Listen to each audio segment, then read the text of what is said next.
अस्सलामुअलैकुम। अस्सलामुअलैकुम। हसन, वॉल्यूम थोड़ा सा बढ़ाना पड़ेगा।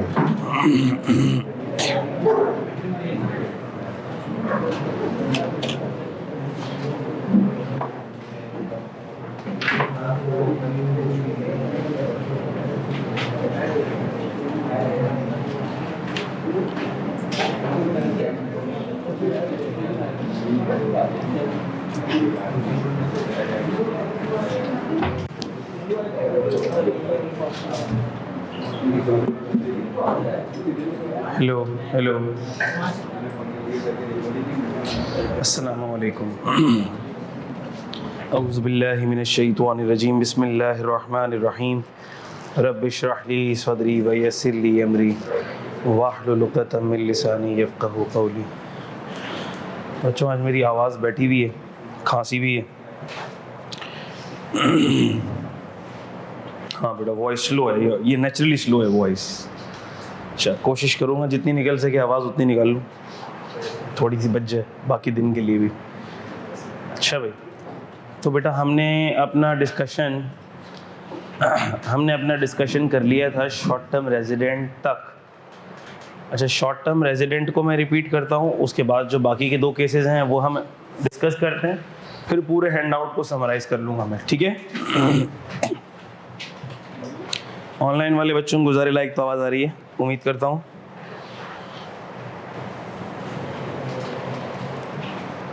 गुड। शॉर्ट टर्म रेजिडेंट के केस में बेटा हमने ये डिस्कस किया था, who is a short term resident.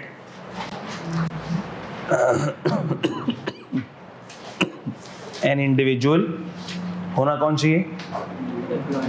Individual who is resident solely by the reason of, so पहले इंडिविजुअल, दूसरा रेजिडेंट भी हो, और solely by the reason of employment, and who is present in Pakistan for not exceeding 3 years. So his FSI will be exempt, provided that, further two conditions, provided that FSI is not brought received in Pakistan. Number 2, the exemption does not apply to income from business in Pakistan.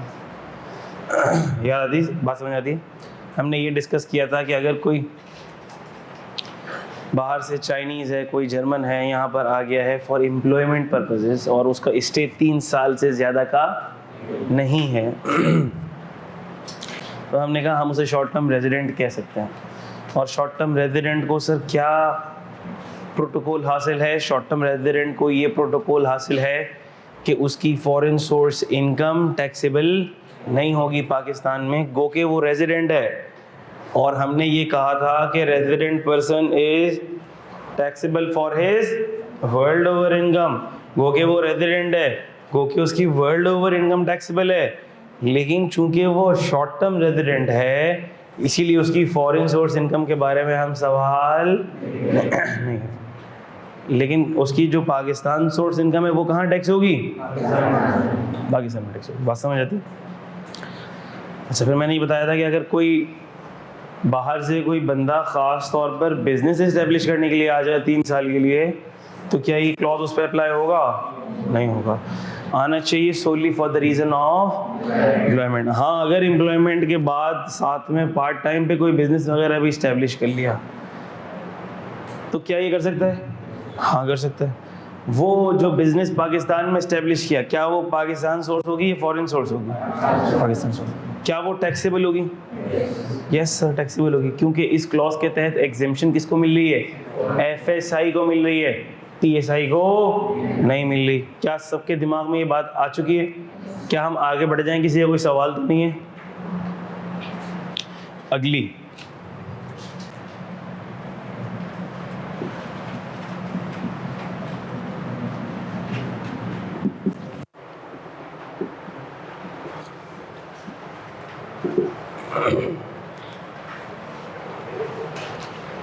अगली exemption है foreign source income of a returning expatriate. Sir, ये returning expatriate किसको बोलते हैं? अच्छा, ये जो returning expatriate होगा ना, ये होगा इंडिविजुअल, फिर ये होगा सिटीजन ऑफ पाकिस्तान,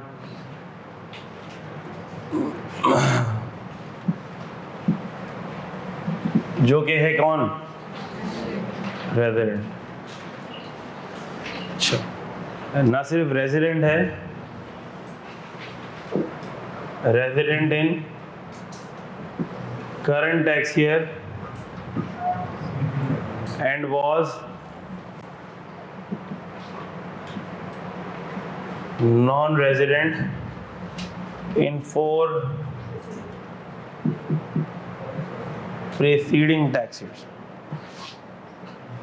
क्या मतलब उसका? सर ये वो पाकिस्तानी हैं, ये हमारे वो पाकिस्तानी भाई बहन हैं जो सर दूसरे कंट्री में चले गए अपनी ज़िंदगी गुजारने और बसरने के लिए, और फिर एक वक्त आता है ज़िंदगी का एक ऐसा हिस्सा आता है जब अपने मुल्क की याद आती है। आप में से कितने ऐसे लोग हैं जो क्वालिफाई करने के बाद बाहर सेटल होना चाहते हैं? इंशाल्लाह अल्लाह पाक आपके जो इरादे हैं उसमें आपको कामयाब करे।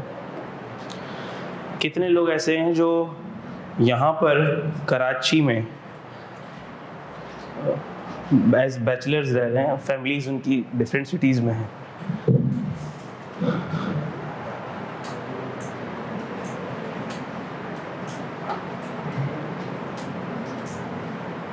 ये माशाल्लाह बहुत मेहनती लोग होते हैं जो विदाउट फैमिली से दूर पढ़ाई की गर्ज से दूसरे शहर में आके रह रहे होते हैं, पढ़ रहे होते हैं। ये बड़े मेहनती लोग होते हैं, इन्हें अपने सारे काम खुद करने की आदत होती है। So first of all hats off to all of you. दूसरी बात ये कि ये वो लोग होते हैं जिनके लिए बाहर सेटल होना सबसे ज़्यादा आसान होता है, सबसे ज़्यादा आसान होता है। मैंने अपने एक्सपीरियंस से ये बात नोट की, देखा, ऑब्ज़र्व किया कि ऐसे जो लोग जो बैचलर्स रह रहे होते हैं, अपने घर वालों से दूर रह रहे होते हैं, तो उनको अपने सारे काम खुद करने की आदत होती है। वो रफ़ एंड टफ़ लोग होते हैं और वो बहुत आसानी से किसी भी कंट्री में जाके सेटल हो जाते हैं, उनको कोई टेंशन नहीं होती। लेकिन फिर कुछ लोग होते हैं मेरी तरह के लोग जो बहुत ज़्यादा, जिसको कहते हैं ना, होम पैम्पर्ड लोग होते हैं, जिनको हर चीज़ घर वालों की तरफ से तैयार मिलती है। हाँ, हर चीज़ रेडी मिलती है, नाश्ता रेडी मिलता है, कपड़े रेडी मिलते हैं, प्रेस हुए हुए मिलते हैं, हर चीज़, हर फैसिलिटी घर वालों की तरफ से मिल रही होती है। तो ऐसे लोगों के लिए बाहर जाना, बाहर रहना, बाहर सेटल होना, इट्स टू डिफ़िकल्ट। और मैं आपको प्रैक्टिकली बताऊं, बाहर जाने की, रहने की, कमाने की, there is a big social cost, there is a big social cost. मतलब कुछ, और उसमें बहुत सी चीज़ों को सोचना होता है, बहुत से फैक्टर्स को कंसीडर करना होता है, क्योंकि when you are moving abroad तो इसका मतलब ये है कि आप फिर हमेशा के लिए जा रहे हो, फिर आपने वापस तो मुड़ के आना नहीं है। ऐसा नहीं होता कि आप बोलो सर मैं 20 साल कमाने के बाद यहाँ आ जाऊँगा, क्योंकि 20 साल बाद इन टर्म्स ऑफ पीक यार तू वहाँ जो कुछ कमा रहा होगा, जब तू यहाँ पे आएगा तो तू बोलेगा मैं नहीं आता, अच्छा था। तो ऐसा नहीं होता कि बंदा बोले यार मैं सर 10-20 साल बाद, 30 साल बाद कमाने के बाद नहीं आ जाऊँगा। और फिर जब आपकी फैमिली वहाँ पर सेटल हो जाती है, वहाँ आपकी शादी हो गई, वहाँ आपके बच्चे हो गए, वहाँ के स्कूल के अंदर वो लोग एडजस्ट हो गए, वहाँ के माहौल के अंदर आप लोग एडजस्ट हो गए, then it is not possible to come back here to Pakistan. ये फिर प्रैक्टिकली पॉसिबल नहीं। सो जो भी ऐसे प्लान्स रखता है कि हम बाहर जाएंगे, बाहर सेटल होंगे, बाहर रहेंगे, तो उसको ये पता होना चाहिए कि भाई फिर तो हमेशा के लिए 99% चांस ये है कि फिर तो हमेशा के लिए बाहर ही जाएगा। तो there is a big social cost for it. ये आपके जहनों में होनी चाहिए बात। आप लोग सब फैमिली की तरह है, मेरी फैमिली की तरह है, मेरे भाई बहनों की तरह है। तो कुछ फैक्टर्स ऐसे होते हैं जो मैं हमेशा अपने स्टूडेंट्स को बताता हूँ कि देखो ये वो फैक्टर्स हैं which you need to consider. मेरे पास बहुत ऑप्शंस थे बाहर जाने के, तो मैं क्वालिफाई हो गया और जाहिर सी बात है KPMG से मेरी आर्टिकलशिप थी। मेरे जितने भी सीनियर्स हैं, जितने भी जूनियर्स, मैं आज अगर रिकॉल करता हूँ ना, दे ऑल आर अब्रॉड, बाहर बैठे हैं। तो मेरे सीनियर्स भी सारे बाहर थे। मेरे पास बहुत ऑफर्स आई, यार मुनीर तू आ जा यार, बस तू आ जा। आई कांट, मैं अपने अम्मा अब्बा को छोड़ के नहीं आ सकता। मैं इकलौता बेटा हूं उनका, मैं नहीं छोड़ के आ सकता। और आने का मतलब ये है कि I am now gone for always. भाई साल में एक दफ़ा आना, साल में 2 दफ़ा आना इज़ नथिंग ना, क्या है। देखो मिसाल में मेरा नज़रिया कुछ और है, देखो आपका नज़रिया इट में डिफरेंस ऑफ ओपिनियन हो सकता है। मेरा मानना ये कि देखो अगर आपके माँ बाप ने आपको पाल पोस कर पढ़ा लिखा कर बड़ा किया, इस लेवल तक पहुँचाया, आप क्वालिफाई हो जाते हो, इसका मतलब ये है कि इसका मतलब ये नहीं है कि आपके माँ बाप को आपसे सिर्फ पैसा चाहिए कि सर हम बाहर जाके पैसा भेज तो देंगे। नहीं, आपके माँ बाप आपको देख के खुश होते हैं, आपकी खुशियों में खुश होते हैं। ना सिर्फ आपको देख के खुश होंगे बल्कि आपके बच्चों को देख के भी खुश होंगे। आज हमारे अम्मा अब्बा हमारे बच्चों को, मेरी बहन के बच्चों को, उनको देख के ज़्यादा खुश होते हैं, उनकी खुशियों में उनको ज़्यादा खुशी मिलती है। बात समझ आ रही है? सो दिस इज़ लाइफ ना, मतलब life is not only about minting money कि सर पैसा तो छाप रहे हैं, नोट तो छाप रहे हैं, क्या चाहिए अम्मा अब्बा को। नहीं, अम्मा अब्बा को ये थोड़ी चाहिए। बात समझ आ रही है? So a family bonding, family cost, ठीक है, उनको आपकी ज़रूरत है ना। उस एज ब्रैकेट में उन्होंने अपनी ज़िंदगी पूरी आपको दे दी, लेकिन अब वो जिस एज ब्रैकेट में होंगे आपके क्वालिफाई करने के बाद, तो आपकी सबसे ज़्यादा ज़रूरत किसको है? आपके माँ बाप को ज़रूरत है, आपके पेरेंट्स को ज़रूरत है, जिन्होंने अपनी पूरी ज़िंदगी सिर्फ आपके लिए सर्व कर दी, उनको ज़रूरत है अब आपकी सबसे। पैसा सब कुछ थोड़ी होता है। ये तो ऐसा ही है कि ठीक है, इसका मतलब तो ये है कि अब बस गया बेटा गया, बस आएगा नहीं आएगा, देखने को मिला ठीक है। नहीं सर, जूम पे रोज़ बात करेंगे। जूम इज़ नथिंग, ठीक है। Your presence with your loved ones means a lot. दूसरी जो सबसे बड़ी बात है जो आप लोगों ने अपने जहनों में रखनी है, आज लोग नहीं कंसिडर करते। मैं आज अपने आसपास कई लोगों को देख रहा हूँ, वो ये कंसिडर नहीं कर रहे। लोगों के दिमाग में क्रेज़ है कनाडा चले जाएं सर, कनाडा का वीज़ा लग जाए भाग जाए। अपने रिलेटिव्स में देख रहा हूँ मैं, सर UK का वीज़ा लग जाए, US का वीज़ा लग जाए, शक्ल नहीं दिखाएंगे यहाँ पे। ठीक है, अच्छी बात है, बहुत अच्छे कंट्रीज़ हैं, लेकिन आज हमारे और आपके पास जो सबसे इम्पोर्टेंट चीज़ है वो क्या है? हमारा ईमान। हमारा ईमान। व्हेन यू मूव अब्रॉड, आप US मूव कर गए, कनाडा मूव कर गए, UK मूव कर गए और हमेशा के लिए मूव कर गए। आपने वहाँ शादी कर ली, आपके वहाँ बच्चे हो गए, आपकी वहाँ फैमिली, आपके बच्चे वहाँ के स्कूल्स में, वहाँ की यूनिवर्सिटीज़ में उनका एडमिशन हो जाता है। So can you even imagine कि वहाँ के स्कूल्स का क्या हाल है? कैन यू इवन इमेजिन कि वहाँ की यूनिवर्सिटीज़ का क्या हाल है? वहाँ मोरल वैल्यूज़ कैसी हैं आपको पता है? You can not imagine, you can not imagine. जब बच्चा, लड़का या लड़की थोड़े से बड़े हो जाते हैं और उसके उनके माँ बाप ने उनके ऊपर हाथ उठा लिया, तो वो पुलिस को फ़ोन कर देते हैं। भाई वो पुलिस को फ़ोन कर देते हैं। उनके अम्मा अब्बा उनसे ये नहीं पूछ सकते आपके जो दोस्त हैं वो मेल फ्रेंड्स ही हैं, फीमेल फ्रेंड्स भी हैं। वहाँ का कल्चर एक ऐसा कल्चर है, तो एक नस्ल के बाद, 2 नस्ल के बाद एक वक्त ऐसा आएगा जब आपकी ये इस्लामिक आइडेंटिटी ही ख़त्म हो जाएगी। अच्छा देखो, अगर इस्लामिक कंट्री में जा रहे हो ना तो फिर ठीक है, सऊदी मूव करने का सोचो, बहरीन हो गया, कतर है, ठीक है, दीज आर इस्लामिक कंट्रीज़, मसाजिद हैं, दीन है। लेकिन ऐसे कंट्रीज़ जहाँ पर, अच्छा ऐसे लोग भी हैं, मेरे कज़न्स की फैमिलीज़ ऐसी भी हैं जो वहाँ हैं, USA में हैं और उनके सारे बच्चे हाफिज़ हैं। वो दीन को हमसे ज़्यादा बेहतर और क्लोजली जानते हैं ऐसे लोग, लेकिन ऐसे लोग आटे में नमक के बराबर हैं। हम ये तो नहीं सोच सकते कि सर हम उनमें से होंगे, नहीं, मैं तो एक कॉमनैलिटी की बात कर रहा हूँ, जनरल उसकी बात कर रहा हूँ। तो जब आप वहाँ जाने का सोच रहे हो तो कम से कम ये तो सोचो कि हमारे बाद वाली नस्ल और उसके बाद वाली नस्ल, क्या वो फिर मुसलमान भी रहेगी नहीं रहेगी? आज ये कोई नहीं सोच रहा। और ये छोटे मोटे नहीं, मैं अपनी फैमिली की मिसाल दूंगा, मेरे कज़न की। मतलब वो माशाल्लाह इतने समझदार, इतने ज़्यादा मतलब पढ़े लिखे, उन्होंने अपनी पूरी ज़िंदगी प्रोफेशनल लाइफ गुजारी, और इस एज में आके 50 होगी, 55 की एज में आके ही has decided to wrap everything up and to move to Canada. मतलब उसके बाद आने का तो प्लान नहीं है उनका वापस। तो अब उनके बच्चे कौन सी यूनिवर्सिटी में पढ़ेंगे? बाहर की यूनिवर्सिटी में पढ़ेंगे, वहीं लाइफ सेटल होगी, वहीं उनके आगे की generations. A big question mark. तो हमने सिर्फ अपना नहीं सोचना है, हमने अपनी नस्लों का सोचना है। हमने सिर्फ अपने ईमान का नहीं सोचना है, हमने अपनी नस्लों के ईमान का भी सोचना है। ऐसा है या नहीं है?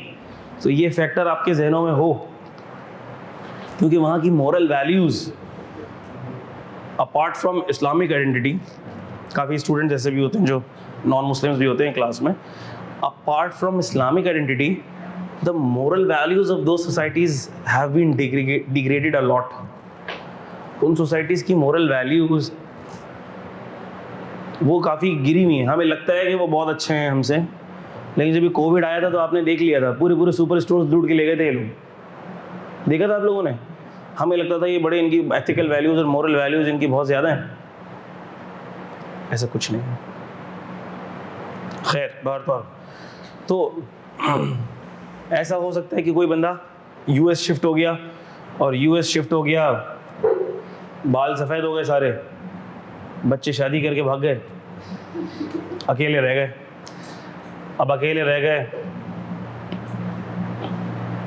बाबा जी और आंटी जी, उन्होंने बोला अब क्या करें, यूएस में क्या करें, बच्चे तो ना पूछते हैं, ना आते हैं, ना देखते हैं। गए, बोला चलो वापस अपने मुल्क चलते हैं।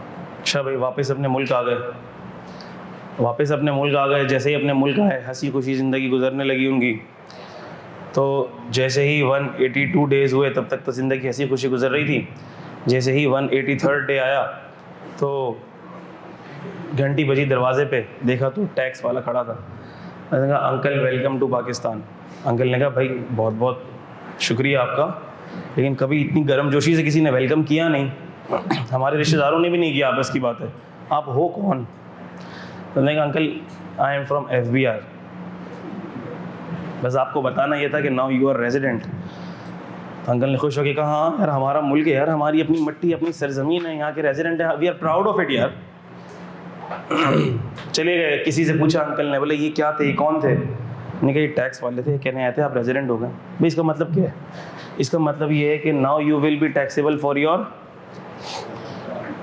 World over income, you will be taxable for your world over income. अब अंकल आ तो गए थे, लेकिन जाहिर सी बात है यूएसए में भी उनके कुछ बैंक अकाउंट्स होंगे, क्या ख्याल है? यूएसए में भी कुछ प्रॉपर्टीज़ होंगी जो रेंट पे दी हुई होंगी, यूएसए की रेंटल इनकम आती होगी, यूएसए के बैंक अकाउंट में गिरती होगी, यूएसए के बैंक अकाउंट में कुछ सूद वूद आता होगा, क्या ख्याल है? तो हमने कहा सर ठीक है, वो आ तो गए हैं पाकिस्तान, लेकिन उनकी कुछ इन्वेस्टमेंट्स वहाँ होंगी, कुछ बिजनेसेस वहाँ होंगे, कुछ इनकम वहाँ से आती होगी, तो वो है सारी फॉरेन सोर्स इनकम। और सर अब वो पाकिस्तान आ गए हैं, और जैसे ही इतने साल बाद वो आए पाकिस्तान, तो जैसे ही उनको 183 डेज़ हुए, इस तरह से एक बंदा उनको वेलकम करने चला गया जैसे कि कोई मौत का फरिश्ता हो। तो सर ये तो मुनासिब बात नहीं लग रही है, ये अंकल आंटी तो परेशान हो जाएंगे, बोलेंगे तो हमने आके गलती कर दी। यहाँ तो टैक्स वाला बोल रहे हैं ना सिर्फ यहाँ की इनकम पे टैक्स दो, बल्कि कहाँ की भी इनकम पे टैक्स दो, यूएसए की भी इनकम पे टैक्स दो। हमने कहा ये बात थोड़ी सी नामुनासिब लग रही है, कुछ थोड़ा सा हल्का हाथ रखा जाए। अच्छा भाई, तो हल्का हाथ कैसे रखा जाए? हमने कहा उसके लिए ये सेक्शन है। सेक्शन नंबर क्या है भाई? 51। सेक्शन नंबर 51 है foreign source income of returning expatriate. अच्छा मैंने कहानी तो बनाई अंकल आंटी की, लेकिन अगर सवाल में कोई नौजवान बंदा भी वापस आ रहा हो तो ये सेक्शन फिर भी लगेगा। ज़रूरी नहीं आप बोलो सर ने तो कहानी सुनाई थी अंकल आंटी की, सर ये क्या। नहीं भाई, कंडीशंस फुलफिल होनी चाहिए, मैंने तो इसलिए कहानी सुनाई थी ताकि याद रहे आपको। If an individual citizen of Pakistan, जिसे हम रिटर्निंग एक्सपैट्रिएट कह रहे हैं, is resident in the current tax year but was non resident in the 4 preceding tax years, his foreign source income shall be exempt in current tax year and in the following tax years। क्या मतलब वो ऐसा ज़रा सुनना आप sir. ये चल रहा नॉर्मल टैक्स ईयर 23 जो कि शुरू हुआ 1 जुलाई से ख़त्म हुआ 30 जून को। और सर अंकल आंटी जो है वो अंकल पाकिस्तान आ गए। और कब आ गए? अंकल पाकिस्तान आ गए 1 फरवरी 2023 को पाकिस्तान आ गए। और सर वो पिछले 4 टैक्स ईयर्स में क्या थे? Non resident. 22 में, 21 में, 20 में और 19 में। 4 हो गए, 1 2 3 4। सर वो पिछले 4 सालों में नॉन रेजिडेंट थे। तो अब ज़रा मुझे बताओ कौन से ईयर में उसकी इनकम एग्जेम्प्ट होगी? आप बताओ कौन से सालों में उसकी फॉरेन सोर्स इनकम एग्जेम्प्ट होगी? कौन सा ईयर होगा वो?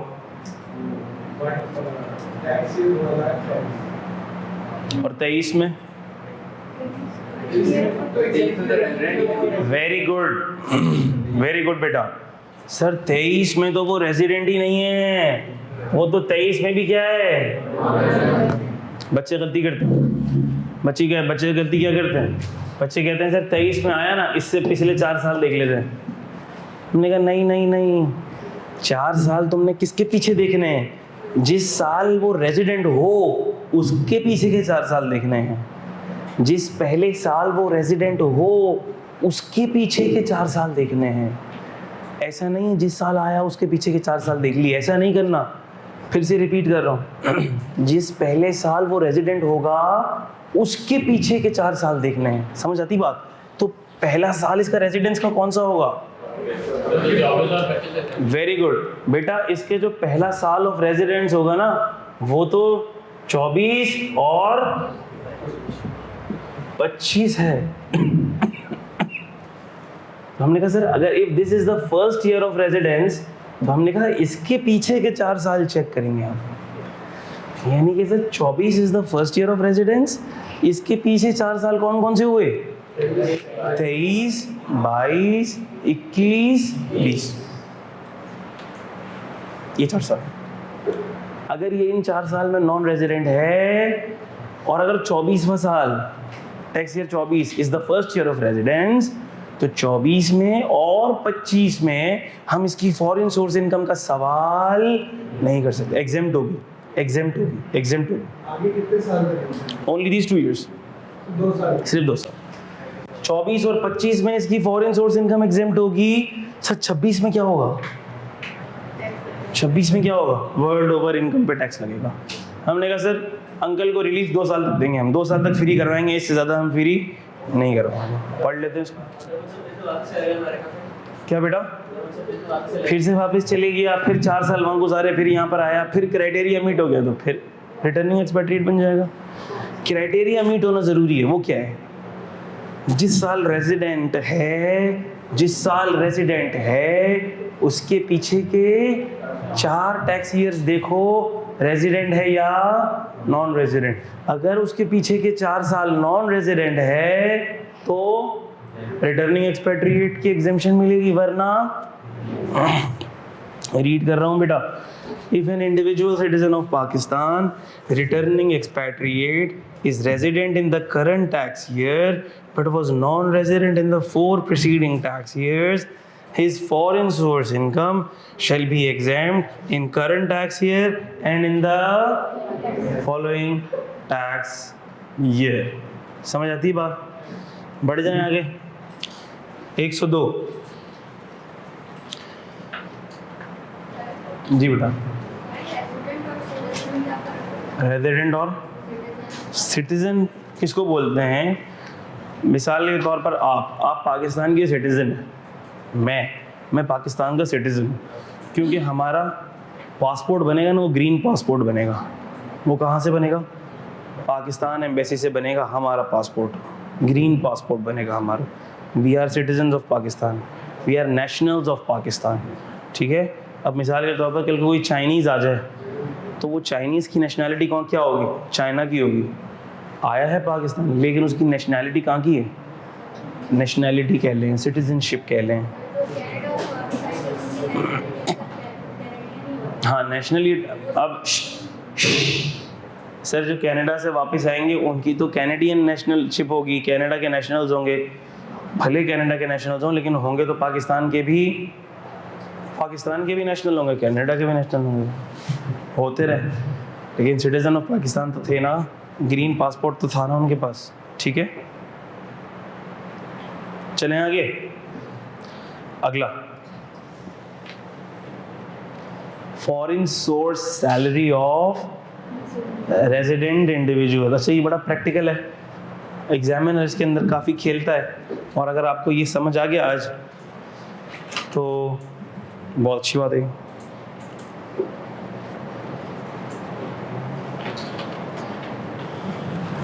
अच्छा भाई, वेरी इंपॉर्टेंट, कंसंट्रेशन चाहिए आपका। Foreign source salary of resident individual, ज़रा देखना गौर से, इसको रब कर दूं।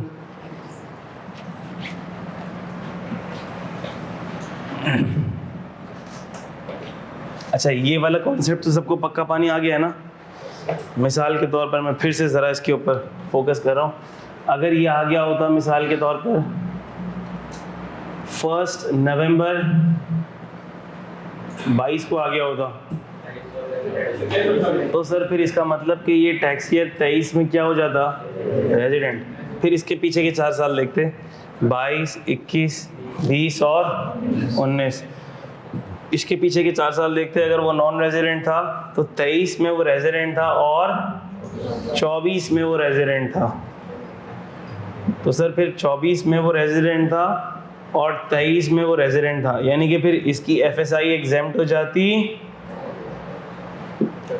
और इसकी एफएसआई एग्जेम्प्ट हो जाती है। इसमें किसी को कोई डाउट तो नहीं है? पूछ लो अगर है तो।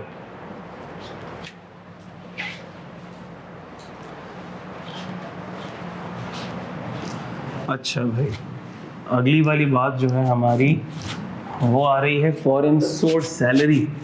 अच्छा, फॉरेन सोर्स सैलरी की देखो 2 तरह की एग्जेम्पशंस हैं। फॉरेन सोर्स सैलरी की 2 तरह की एग्जेम्पशंस हैं। एक बात मैं यहाँ पर फोकस करना चाह रहा हूँ, ज़ोर से आवाज़ तो नहीं निकल सकती मेरी, इसीलिए मैंने पहले बोल दिया मैं फोकस करना चाह रहा हूँ, वरना आपको पता है जब मैं फोकस करता हूँ तो थोड़ी ज़ोर से आवाज़ निकलती है।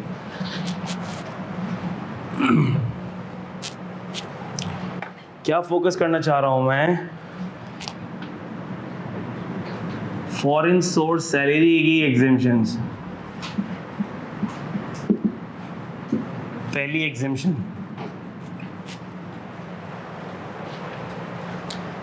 एग्जेम्पशन, फॉरेन सोर्स सैलरी की 2 एग्जेम्पशंस हैं। कितनी? हम पहली वाली पढ़ रहे हैं।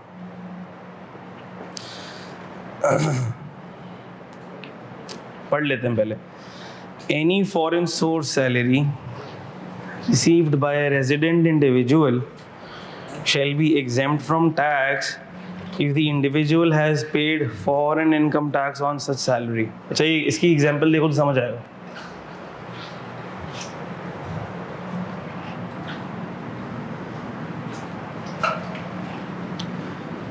टैक्स ईयर 23 1 जुलाई 22 से शुरू हुआ, 30 जून 23 पे ख़त्म हुआ।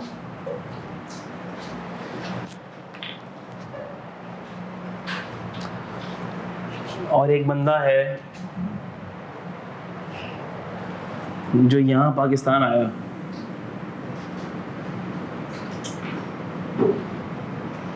सर ये डेट कौन सी है? ये डेट है 1 नवंबर 22। 1 नवंबर 2022 को पाकिस्तान आ गया और हम बात कर रहे हैं सिर्फ सैलरी इनकम की। किसकी? अच्छा, पिछले दो वाले पॉइंट में और इस वाले पॉइंट में जो मेन बुनियादी फ़र्क है वो ये है कि हमने पिछले दोनों पॉइंट में बात की थी FSI की। किसकी बात की थी? फिर से किसकी बात की थी? फॉरेन सोर्स इनकम की बात की थी, FSI की बात की थी। और इस पॉइंट में हम बात किसकी कर रहे हैं? FSS की बात कर रहे हैं, फॉरेन सोर्स सैलरी की बात कर रहे हैं। इसका मतलब क्या हुआ कि सर जब मैं बात करता हूँ ना फॉरेन सोर्स इनकम की, it includes foreign source salary as well. लेकिन जब मैं बात करता हूँ FSS की, तो क्या बाकी की फॉरेन सोर्स इनकम इसमें आती है? नहीं आती। वो बड़ा स्पेसिफिक हो गया। फिर इसका मतलब अब मैं बात कर रहा हूँ फॉरेन सोर्स सैलरी की, अब इसमें सारी इनकम नहीं आ सकती। और जब मैं बात करूँगा फॉरेन सोर्स इनकम की, तो उसमें सैलरी भी आ गई। अब देखो ज़रा, अब कोई बंदा बाहर था और अज्यूम करो कि वो रिटर्निंग एक्सपेट्रिएट भी नहीं, रिटर्निंग एक्सपेट्रिएट भी नहीं। अच्छा, और सर उसने इस टेन्योर में फॉरेन सोर्स सैलरी अर्न की कहाँ से? यूके से। फिर वो पाकिस्तान आ गया और फिर यहाँ से उसकी पाकिस्तान सोर्स इनकम आ गई। और यूके में क्या कमा रहा था? सैलरी कमा रहा था। सिर्फ सैलरी इनकम थी उसकी। सिर्फ क्या थी? और सर वो टैक्स ईयर 2023 में पाकिस्तान आ गया। अच्छा, सैलरी इनकम के साथ, सैलरी इनकम बेचारी मजलूम इनकम है। सैलरी इनकम कौन सी इनकम है? मजलूम इनकम है। मजलूम इनकम क्यों कहते हैं आप सर? या मैं कहूँ जो सैलरी तबका होता है ना, वो बेचारा मजलूम तबका होता है। सैलरी तबका, मजलूम तबका। ऑफिस के अंदर बॉस से परेशान, घर में बेगम से परेशान, तो ये मजलूम तबका होता है। इस बेचारे को सैलरी भी मिलती है, घर पे बेगम सारी चली ले लेती है इससे। तो हमने कहा अब सर इतना मजलूम तबका है तो इसको बेनिफिट देना पड़ेगा। बेचारा ये मजलूम और मासूम तबका है, इसको थोड़ा बेनिफिट देना पड़ेगा। क्या बेनिफिट दें? अच्छा, हमने कहा सर फॉरेन सोर्स सैलरी है। अच्छा, एक मज़े की बात मैं बताऊँ आपकी नॉलेज के लिए। ये जब से, एक तो ये पिछले से पिछली, जब इमरान खान की गवर्नमेंट आई थी और जब नवाज शरीफ की गवर्नमेंट गई थी, उस वक्त टैक्स पेयर्स की तादाद बहुत कम थी और 75% टैक्स पेयर्स जो थे ना, वो सैलरीड क्लास थी। कौन थी? सैलरीड क्लास थी। क्यों सर? इसका मतलब कि सैलरीड लोग बड़े ईमानदार होते हैं। नहीं, इसका ये मतलब नहीं है कि सैलरीड लोग बहुत ईमानदार होते हैं, बाकी सारे बेईमान होते हैं। इसका मतलब ये था कि जो सैलरीड लोग होते थे ना, उनकी सैलरी जब एम्प्लॉयर देता था तो उसमें से टैक्स क्या हो जाता था? विदहोल्ड हो जाता था। तो ये डंडा एम्प्लॉय पे नहीं था, किस पे था? एम्प्लॉयर पे था। तो बेचारा सैलरी वाला तो टैक्स से बच ही नहीं सकता था, क्योंकि वो बचने की कोशिश भी करता था। एम्प्लॉयर बोलता था भाई ये जिम्मेदारी किसकी है? टैक्स कलेक्ट करके जमा कराना हमारी जिम्मेदारी है। तो बेचारा सैलरी तबका तो ना चाहते हुए भी टैक्स उसको देना ही पड़ता है। तो टैक्स, सैलरी तबका टैक्स चोरी कम कर सकता है, ज़्यादा नहीं कर सकता। काफ़ी केसेस में तो कर ही नहीं सकता, और अगर जहाँ कर भी सकता है तो चांसेस कम है, क्योंकि सैलरी वाले की सैलरी से टैक्स तो एम्प्लॉयर ही काट लेता है। अच्छा, आप सोचो जब यहाँ पर इतने सख्त कवानीन हैं, बाहर कैसे होंगे? तो हमने कहा सर बाहर तो ऐसे हैं कि सोच है आपकी, सैलरी पे एम्प्लॉयर टैक्स काट ही लेता है। बात समझ आई? और यहाँ का टैक्स तो काफ़ी कम है। अगर आपका कोई कज़न वगैरह यूके वगैरह में हो तो आप उनसे पूछिएगा यूके में टैक्सेस कितने हैं, आपको खुद अंदाज़ा हो जाएगा। यूके में ठीक ठाक टैक्सेस हैं, और वहाँ पर लोगों में आम तौर पर टैक्स चोरी का इतना कॉन्सेप्ट भी नहीं है। बात समझ आ रही है? अच्छा, तो सर अगर कोई बंदा यूके से आया है और यूके में वो सैलरी इनकम अर्न कर रहा था, और मिसाल के तौर पर मैं अज्यूम करता हूँ कि उसकी सैलरी है 2000 पाउंड उसकी महीने की सैलरी है। अज्यूम करने में क्या जाता है? 2000 पाउंड उसकी महीने की सैलरी है। कितने महीने थे? जुलाई, अगस्त, सितंबर, अक्टूबर, नवंबर, 5 महीने। तो हमने कहा सर 5 महीनों की कितनी होगी सैलरी? 10,000, सॉरी चलो माय मिस्टेक। कितनी हुई? 8,000 पाउंड। अच्छा 8,000 पाउंड हुई सैलरी, और सर इस पे ना टैक्स कट गया। कितना कट गया? मिसाल के तौर पर 2,000 पाउंड तो एम्प्लॉयर ने क्या काट लिया? टैक्स। तो बेचारे को मिले कितने? 6,000 पाउंड। अच्छा, यानी कि फॉरेन सोर्स सैलरी तो कितनी थी? 8,000। ये तो रिसीट है ना, ये क्या है? रिसीट। फॉरेन सोर्स सैलरी कितनी थी? 8,000 पाउंड। और अज्यूम करो 1 पाउंड चल रहा है 260 रुपए का, तो PKR में कन्वर्ट करो, कितने बने? ऐसे कर लो, सवाब मिलेगा। 8,000 पाउंड को 260 से करो, 2080,000। अच्छा, क्या मैं ये कह सकता हूँ कि ये बंदा टैक्स ईयर 2023 में क्या है? रेजिडेंट है। और मैं अगर ये कहूँ कि इसने PSI कमाई 1.5 मिलियन और ये है resident, and resident person is taxable for his world over income, तो आप बोलोगे सर PSI कितनी? 15 लाख। FSI कितनी? ये नहीं है, ये तो रिसीट है ना। इनकम कितनी है? तो आप बोलोगे taxable for his world over income. 15 में ये 20-80 ऐड करें और टैक्स लगा दें आप इसके ऊपर। क्या बोल रहे हो? रुक जाओ, अभी बता रहा हूँ, समझा रहा हूँ। तो हमने कहा सर इसका मतलब कि इस बेचारे की ये फॉरेन सोर्स सैलरी क्या होने लगी है? टैक्स होने लगी है। सर क्या ये शॉर्ट टर्म रेजिडेंट है? नहीं, शॉर्ट टर्म रेजिडेंट नहीं है, क्योंकि ये तो मिसाल के तौर पर पाकिस्तानी ही है, बाहर गया था वापस आ गया। तो सर कहीं ये रिटर्निंग एक्सपैट्रिएट तो नहीं है? अगर रिटर्निंग एक्सपैट्रिएट होगा तो इसकी फॉरेन सोर्स इनकम को हम क्या कर देंगे? एग्जाम कर सकते हैं। मैंने कहा नहीं भाई, फॉरेन रिटर्निंग एक्सपैट्रिएट भी नहीं है। मैंने क्या समझाया था? देखो, अगर किसी फॉरेन सोर्स इनकम को तुम्हें एग्जेम्प्ट करना है तो उन एग्जेम्पशंस के तीर तुम्हारे बैग में पड़े हुए, तुम्हें वो एग्जेम्पशन के तीर चलाने पड़ेंगे। एग्जेम्पशन के क्या चलाने पड़ेंगे? तीर चलाने पड़ेंगे। एग्जेम्पशन का पहला तीर, सर क्या ये टैक्स ट्रीटी है? क्या इस इनकम से रिलेटेड कोई टैक्स ट्रीटी है? पहला तीर है टैक्स ट्रीटी का। नहीं भाई, कोई टैक्स ट्रीटी नहीं है। ये इनकम तो टैक्सेबल होगी, ये इनकम तो टैक्सेबल होगी, टैक्स ट्रीटी नहीं है। दूसरा तीर, क्या ये शॉर्ट टर्म रेजिडेंट है? हमने कहा नहीं, शॉर्ट टर्म रेजिडेंट भी नहीं है। दूसरा तीर भी जाया गया। तीसरा तीर, सर क्या ये रिटर्निंग एक्सपैट्रिएट है? हमने कहा नहीं भाई, वो भी नहीं है।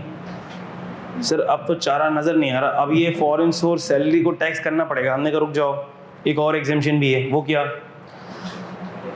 हमने कहा अगर किसी फॉरेन सोर्स सैलरी पर, अगर किसी फॉरेन सोर्स सैलरी पर फॉरेन कंट्री में एम्प्लॉयर ने टैक्स को विदहोल्ड कर लिया है, टैक्स को डिडक्ट कर लिया है और टैक्स को गवर्नमेंट ट्रेजरी में जमा करा दिया है या करवाना है। फिर से रिपीट कर रहा हूँ सर, अगर फॉरेन सोर्स सैलरी पर फॉरेन कंट्री में एम्प्लॉयर ने टैक्स डिडक्ट कर लिया है, गवर्नमेंट को जमा करवा दिया है या इसने गवर्नमेंट को जमा करवाना है, तो हमने कहा फिर हम उस फॉरेन सोर्स सैलरी पर पाकिस्तान में टैक्स नहीं लेंगे। बच्चे इसको जनरलाइज कर देते हैं। अभी आज तुम पढ़ के जाओगे ना, मैं होमवर्क दूंगा कुछ सवालों के, फिर तुम उसको लिखोगे, थोड़ी देर बाद सब कुछ मिक्सअप कर दोगे, खिचड़ी पका दोगे, सबकी खिचड़ी पका दोगे, देखना। हालांकि मैंने खास बताया है ना अभी कि ये एग्जामिशन सिर्फ किसके लिए है? फॉरेन सोर्स सैलरी के लिए। फिर इस एग्जामिशन को तुम सब पे लगा दोगे, फिर थोड़ी देर बाद तुम बोल रहे हो कि सर ये देखें ये फॉरेन सोर्स बिजनेस इनकम है, और ये फॉरेन सोर्स बिजनेस इनकम पे ना फॉरेन कंट्री में टैक्स तो पे हो गया है, तो वो हम क्यों टैक्स करें? मैं कहा ए मेरे बेवकूफ़ बच्चों, ये वाली एग्जामिशन सिर्फ किसके लिए है? ये कंडीशन सिर्फ किसके लिए है? फॉरेन सोर्स सैलरी के लिए। यानी अगर फॉरेन सोर्स प्रॉपर्टी इनकम पे टैक्स कट चुका है तो क्या उस पर एग्जामिशन लगेगी? नहीं लगेगी। ये सिर्फ किस पे लगेगी? Foreign source salary. अच्छा सर, अगर उस कंट्री के साथ टैक्स ट्रीटी ना हो, हमने कहा टैक्स ट्रीटी होती तो हम इधर तक पहुंचते ही नहीं, वो तो पहला तीर था हमारा। टैक्स ट्रीटी है या नहीं है? अगर ये foreign source salary tax treaty की वजह से एग्जेम्प्ट हो रही होती तो हम इधर तक पहुंचते ही नहीं। बात समझ आ रही? एक और बात, अब मैं एक जुमला कहने लगा हूं, पहले उसको समझना फिर लिखना।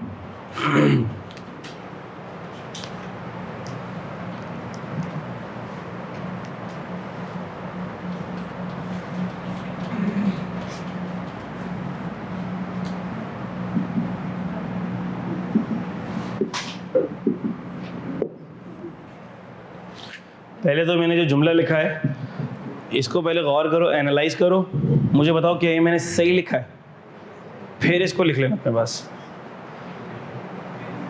हाँ हुमायूं, एक बार वहाँ पे टेक्स्ट सही लिखा है?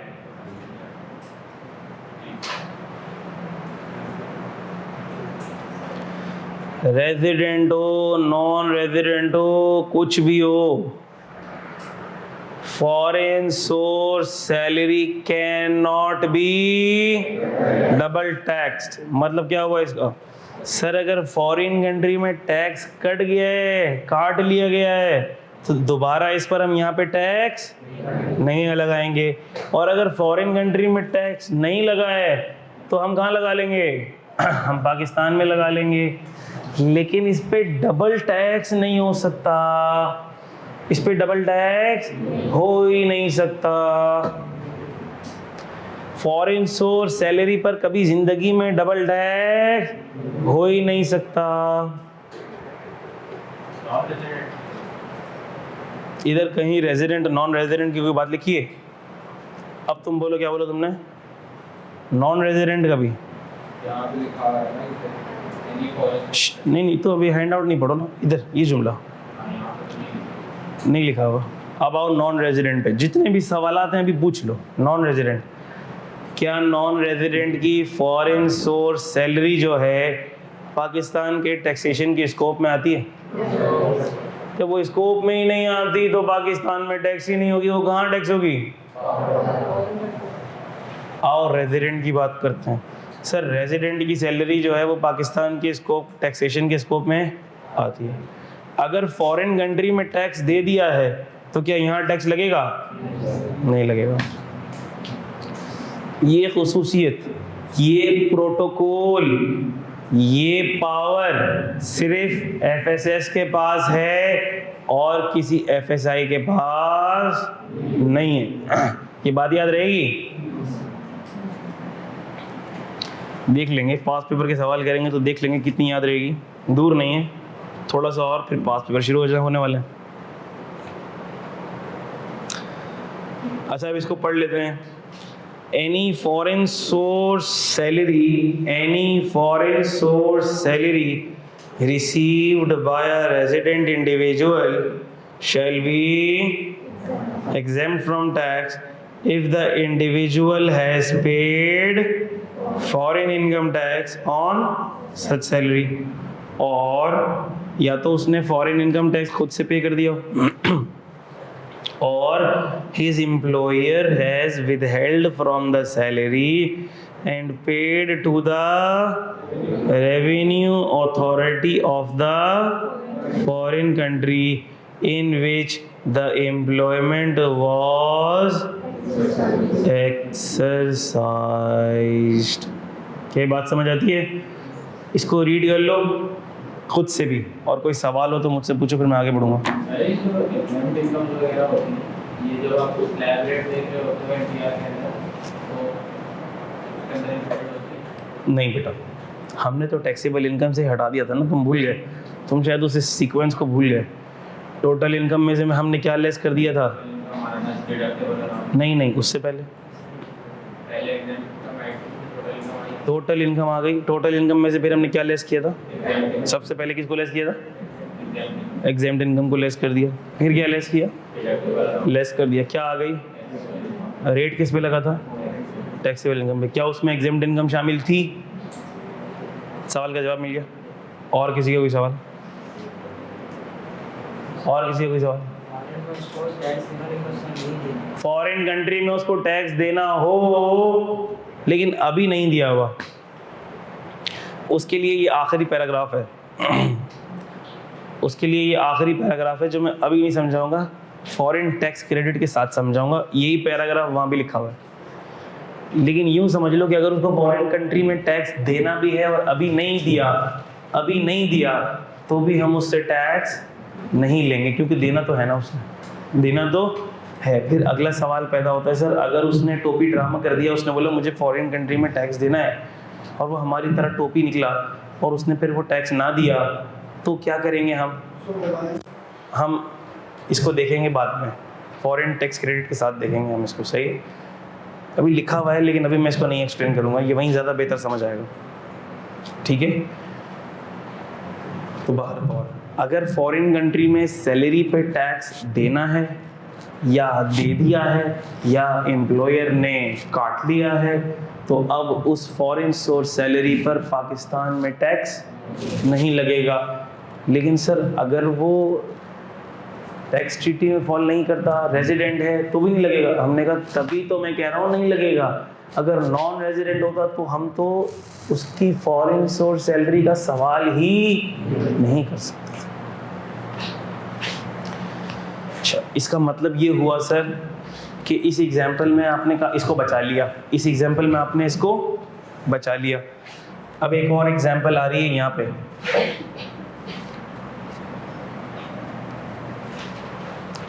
बेटा एक और एग्जाम्पल आ रही है, ज़रा देखो इसमें क्या करेंगे, ज़रा मुझे बताओ, मुझे ज़रा बताओ बेटा इसमें क्या करेंगे।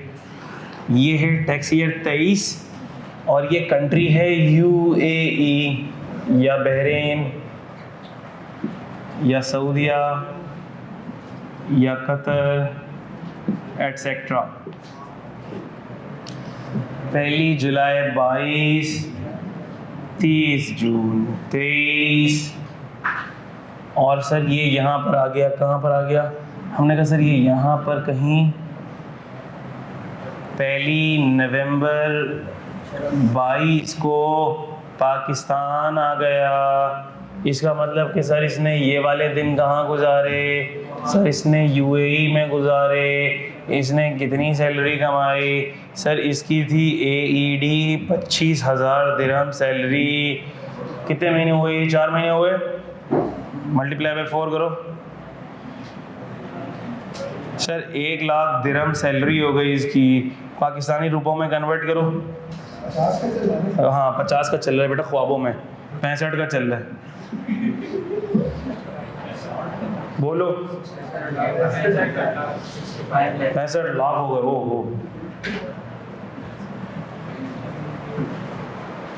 65 लाख। अब सर इसने दुबई में ये इनकम कमा ली। दुबई में तो इनकम टैक्स है ही नहीं, दुबई में तो इनकम टैक्स है ही नहीं, दुबई में तो इनकम टैक्स है ही नहीं। बन गया ये क्या? रेजिडेंट बन गया ये क्या? रेजिडेंट। अब बताओ क्या करेंगे?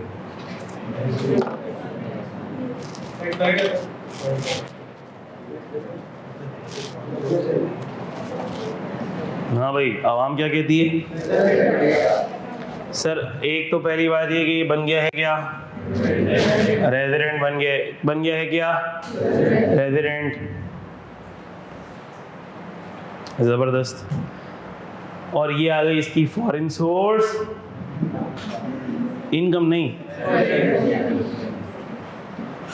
Foreign source. देखो हर फॉरेन सोर्स, मैं यूं कहूँ अल्लाह करे समझ आ जाए, हर foreign source salary foreign source income होती है। लेकिन हर foreign source income foreign source salary नहीं होती है। क्या ये जुमला समझ आता है? इसीलिए आपने अगर इसको फॉरेन सोर्स इनकम कहा तो टेक्निकली गलत नहीं कहा, लेकिन मैं चाहता हूँ इसको स्पेसिफाई करो इसको, ठीक है? क्योंकि अगर अभी से तुमने इसको फॉरेन सोर्स इनकम कहने की आदत डाल दी तो तुम भी एग्जेम्पशन सारी इनकमों पे लगा दोगे। मुझे पता है ना हमारे बच्चे कितने बेवकूफ़ हैं, मुझे पता है। अच्छा भाई बात नहीं। अच्छा हमने कहा सर अब देखते हैं, इसको एनालाइज करते हैं। देखो एनालाइज सोचेंगे ना, सोचने का जाविया क्या होना चाहिए? सोचने का जाविया, सर एग्जाम में ये रिक्वायरमेंट आ गई, अब हम सोच रहे हैं कैसे सोचेंगे, आओ सोचते हैं। और सबसे पहले हम सोचेंगे कि क्या ये जो इनकम पाकिस्तान में टैक्स होगी? हाँ होगी सर। उसूल कहता है होगी। क्यों होगी? क्योंकि सर अ रेजिडेंट इंडिविजुअल और a resident person is taxable for his world over income, तो टैक्स तो होगी सर। पहला वर्डिक्ट ये है कि ये टैक्स होगी। फिर हमने ब्रैकेट में लिखा था सब्जेक्ट टू टैक्स ट्रीटी। तो सर हमें देखना पड़ेगा कि क्या कोई टैक्स ट्रीटी है या नहीं है। अब मैं मज़े की बात बताऊं, टैक्स ट्रीटी का दूसरा नाम होता है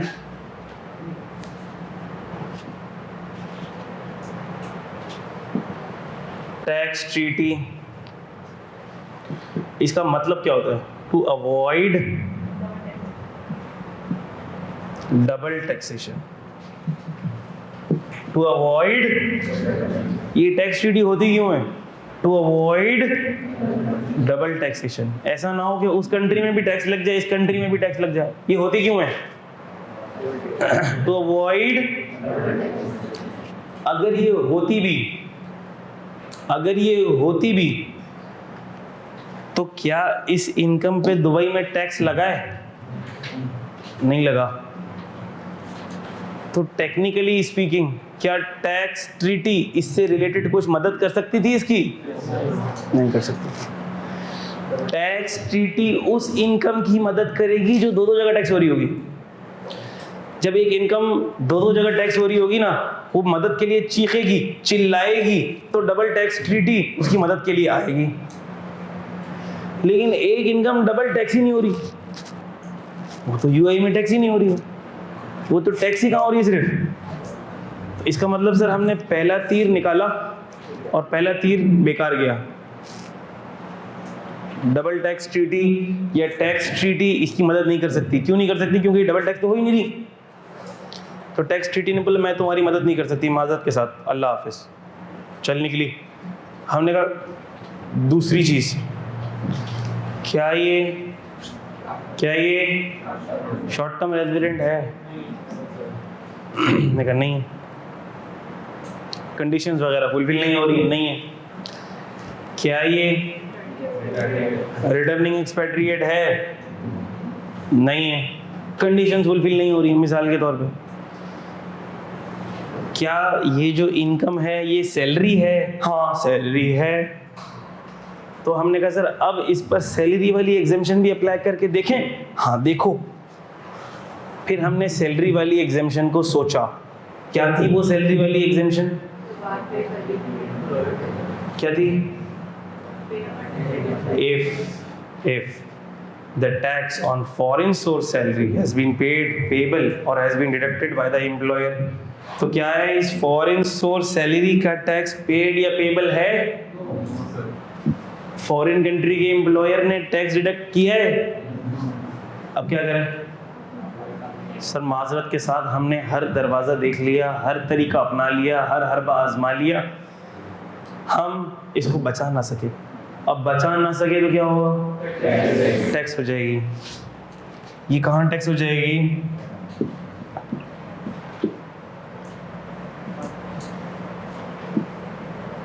टैक्सेबल इन, यानी कि सर इन दिनों में अगर इसने पीएसआई कमाई होगी मिसाल के तौर पर 3 मिलियन, तो अब इस 3 मिलियन में 6.5 मिलियन को हम ऐड करेंगे, बन जाएगा कितना? 9.5 मिलियन। और इस पर हम क्या लगा देंगे? टैक्स लगा देंगे मज़े से, क्योंकि हमने इस फॉरेन सोर्स इनकम की टैक्सेबिलिटी बचाने की हत्ताउल इम्कान कोशिश की, लेकिन ये बच ना पाई। एग्जाम में आपने ये सारे सिनेरियो देखने होंगे कि एग्जामिनर ने कोई ऐसी इंफॉर्मेशन तो नहीं दी हुई जिससे ये फॉरेन सोर्स इनकम या फॉरेन सोर्स सैलरी टैक्सेबिलिटी से बच रही हो।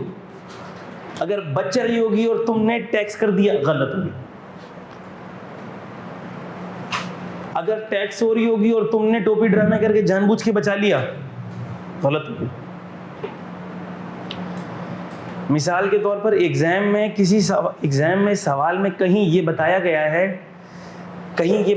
है कि ये है mister Zakir,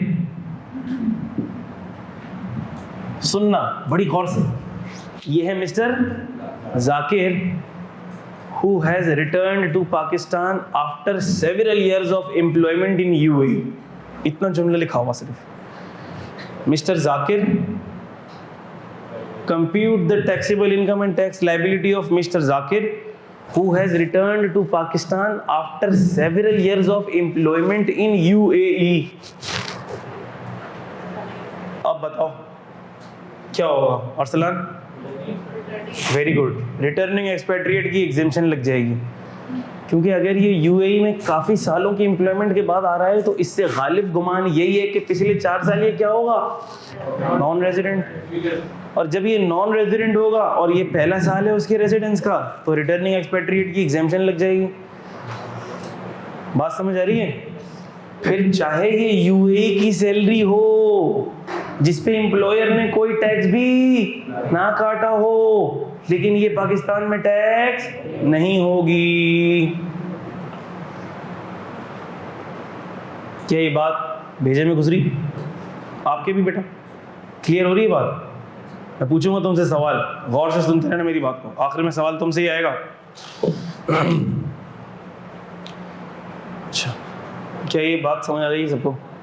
foreign source salary वाली एग्जेम्पशन किसको समझ नहीं आई वो हाथ रेस करेगा बेटा। सबको आ गई समझ में?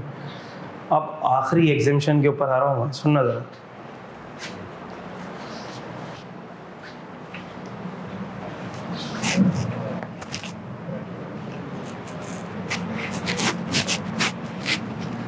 सर अगर वो अमेरिका में रहते हैं और पाकिस्तान आते हैं, लेकिन वो अमेरिका में बैंक का हो गए, फिर क्या टैक्स लगेगा? दोबारा बोलो बेटा। अगर वो अमेरिका में थे, ठीक है, बैंकरप्ट हो गए, फिर और पाकिस्तान आ गए और जो हमें फॉरेन का मिली थी उस पर टैक्स लगेगा नहीं लगेगा? बैंकरप्ट हो गए, बैंकरप्ट वाले बंदे को कुछ मिलता है तो तुम्हें कहाँ से मिल रहा है? मतलब पहले वो कमा रहा था, पहले जब कमा रहा था तो टैक्स दे रहा होगा, जब बैंकरप्ट हो गया लॉस में तो टैक्स नहीं देगा कहीं भी, पहले जो कमा रहा था उसने टैक्स नहीं दिया तो देना पड़ेगा। इसका तो कैसे है, कैसे देगा? बैंकरप्ट हो गया। जब भी ऐसा होता है ना कि कोई बंदा बैंकरप्ट हो जाता है तो होता ये है कि उसके जितने भी एसेट्स होते हैं ना उसके क्रेडिटर्स को प्रोरेटेड जाते हैं। अगर एक बंदा बैंकरप्सी डिक्लेयर कर देता है, लिक्विडेशन में चले जाता है, तो होता ये है कि अगर उसने 1 करोड़ की उधारियां देनी है और अब बैंकरप्ट होने के बाद उसकी कुल असासे बचे हैं 1 लाख के, 10% बचे हैं, तो अब जिसके जितने बनते हैं ना उसको उतने दे दिए जाएंगे रेशियो के हिसाब से। 10% मिलेगा सबको, इसका मतलब ये, ठीक है? अच्छा वापस आ जाओ। टैक्स लायबिलिटी फ्यूचर इनकम से कैरी हुई है या यही सेटल? देखो उसूलन होता यही है, ये तो लॉ बताता है। लॉ ये कहता है कि ये टैक्स लायबिलिटी तो आपकी खड़ी रहेगी। देखो बाकी लायबिलिटीज़ तो कोर्ट के ऑर्डर से फुलफिल हो जाती हैं, कोर्ट ने ऑर्डर दे दिया फुलफिल हो जाएंगी, लेकिन टैक्स की लायबिलिटी तो खड़ी रहेगी। अगर अभी आपने नहीं पे करी है, आगे की इनकम कमाओगे आपको पे करनी पड़ेगी। लेकिन इसमें होता आमतौर पर यही कि कोई बंदा अगर बैंकरप्ट होता है ना तो इसलिए हो रहा होता है उसके लॉसेस आ जाते हैं, आइडियली स्पीकिंग। अब अगर लॉसेस आ जाते हैं तो इसका मतलब कि लॉस जब आता है तो मैंने बताया था ना टैक्स में लॉसेस का बेनिफिट, तो अगर कोई टैक्स लायबिलिटी होती है या टैक्सेबल इनकम होती है तो वो लॉस के अगेंस्ट एडजस्ट हो जाती है आमतौर पर। तो ऐसी सिचुएशन अगर पैदा फिर भी हो गई कि बैंकरप्ट हो रहा है और फिर भी कोई टैक्स लायबिलिटी बाकी होगी तो वो फिर लॉ के हिसाब से देखा जाएगा लॉ क्या कहता है। अगर लॉ उसको वेव कर देता है तो वेव हो जाएगी, नहीं करता तो नहीं होगी। इनकम टैक्स लॉ तो वेव नहीं करता, ठीक है? आखिरी एग्जेम्पशन और से देखना बेटा, अभी हम पढ़ लेंगे, हमने पढ़ा नहीं है, ये पढ़ लेंगे हम। समझा पहले रहा हूँ, फिर पढ़ेंगे। ये वाली सिचुएशन समझ आती है? इस सिचुएशन को तुम लोग तब समझ सकते हो जब मैंने तुम्हें एग्जाम्पल दी ना, तुमने एग्जाम्पल किसी ने लिख ली हो। मैंने क्या एग्जाम्पल दी? मिसाल के तौर पर मिस्टर जाकिर है, मिस्टर अब्दुल्ला है, वो पाकिस्तान आ गया। कब आ गया? 1 नवंबर को आ गया, और बाकी के दिनों की वजह से वो क्या बन गया? रेजिडेंट बन गया। अब मसला, उसकी फॉरेन सोर्स सैलरी यहाँ पर क्या हो रही है? टैक्सेबल हो रही है। क्या बचने का तरीका है? क्या फॉरेन कंट्री में टैक्स पे हुआ हुआ है? हुआ हुआ है, तो बच जाएगा।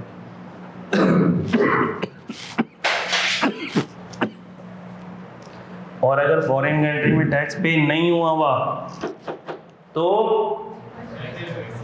लग जाएगा टैक्स। तो टैक्स,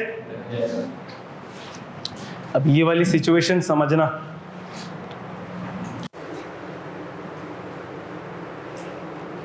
मैं सिचुएशन इसलिए समझा रहा हूँ ताकि आपको ये पता लगे कि हर सिचुएशन के हिसाब से एक लॉ है, या हर सिचुएशन के हिसाब से एक एग्जिम्पशन है। इसलिए मैंने एक सिचुएशन बनाई थी, अभी ये एक अलग सिचुएशन बनेगी।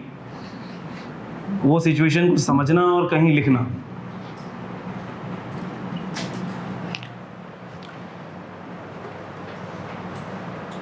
ये सिचुएशन है मिसाल के तौर पर अरसलान की सिचुएशन है। अरसलान की सिचुएशन, सीए फाइनल के पेपर्स दिए दिसंबर में, और 31 जनवरी को कहीं जाके रिजल्ट आया।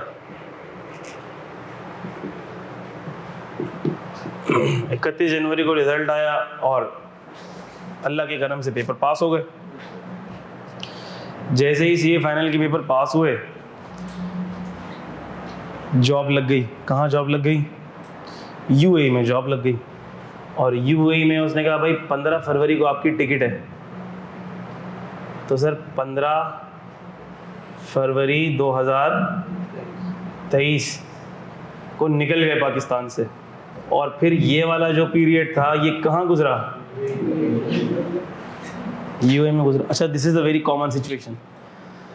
This is a very common situation with many of CA finalists. मतलब वो इंतज़ार कर रहे होते हैं कि जैसे ही पेपर पास हो, यूएई वाले इंतज़ार कर रहे होते हैं कि इसको हायर कर लें।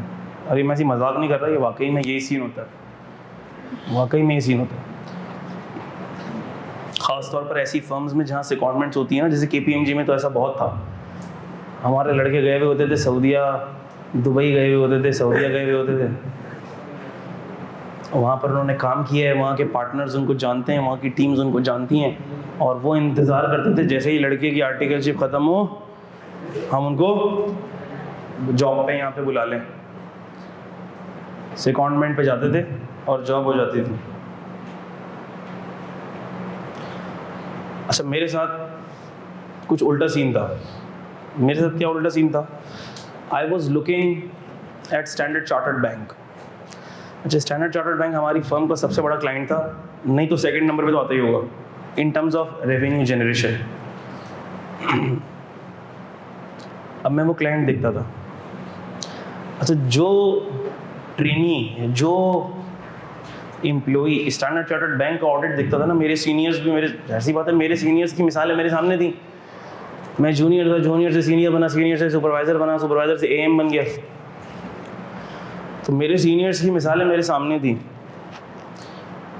जब कभी भी हमारी टीम से कोई सिकॉन्डमेंट के लिए अप्लाई करता था ना, हमारा पार्टनर उसको सिकॉन्डमेंट पे जाने नहीं देता था, उसकी सीवी रिजेक्ट हो जाती थी। हमारा पार्टनर रिजेक्ट करते थे, बोलता था मैं जाने नहीं दूंगा सिकॉन्डमेंट पे। मैं कहा सर क्यों जाने नहीं देंगे? अच्छा, बच्चा उस वक्त बड़ा सेंटी हो रहा होता है, बोलता है मेरा फ्यूचर, मेरा इंटरनेशनल एक्सपोजर, मुझे जाना है, आप क्यों नहीं जाने दे रहे मुझे? अच्छा, पार्टनर के लिए क्लाइंट ज़्यादा इंपॉर्टेंट है, क्योंकि अगर मिसाल के तौर पर उसके सीनियर लड़के सिकॉन्डमेंट पर चले जाएंगे तो पीछे से क्लाइंट कौन संभालेगा? क्लाइंट तो एम्प्लॉय नहीं संभालना होता है ना।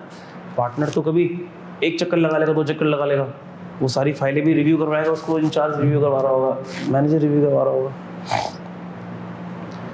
तो पार्टनर जो है ना, किसी की सीवी को अप्रूव ही नहीं करता था। किसी को मैंने सेकॉन्डमेंट पे जाते नहीं देखा था चार्टर्ड पे। अपने सारे सीनियर्स को, लेकिन उसके बावजूद सबकी बाहर जॉब हो गई, उसके बावजूद सबकी बाहर जॉब हो गई। अच्छा, फिर मैंने अप्लाई किया सेकॉन्डमेंट के लिए, मेरी सेकॉन्डमेंट रिजेक्ट कर दी। मैंने कहा सर ये तो ना करें। बोले तुम टेंशन नहीं लो, तुम क्वालिफाई हो जाओगे, मैं तुमको फ़ौरन से AM प्रमोट कर दूंगा। वो लॉलीपॉप दी मुझे, मैं साइड में हो गया, चुप हो गया।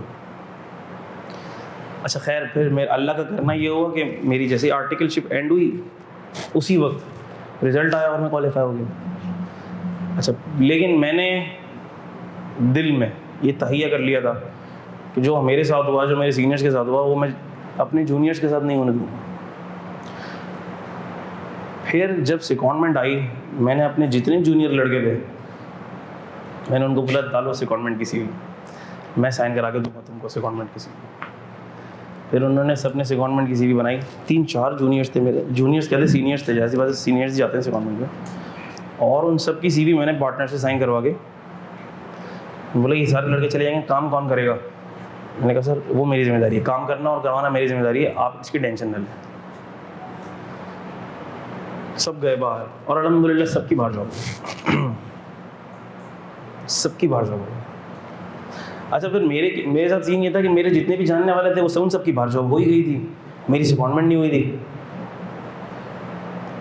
अब मेरी आर्टिकलशिप का लास्ट मंथ चल रहा था मेरी आर्टिकलशिप का, एक महीने या 2 महीने बाकी थे।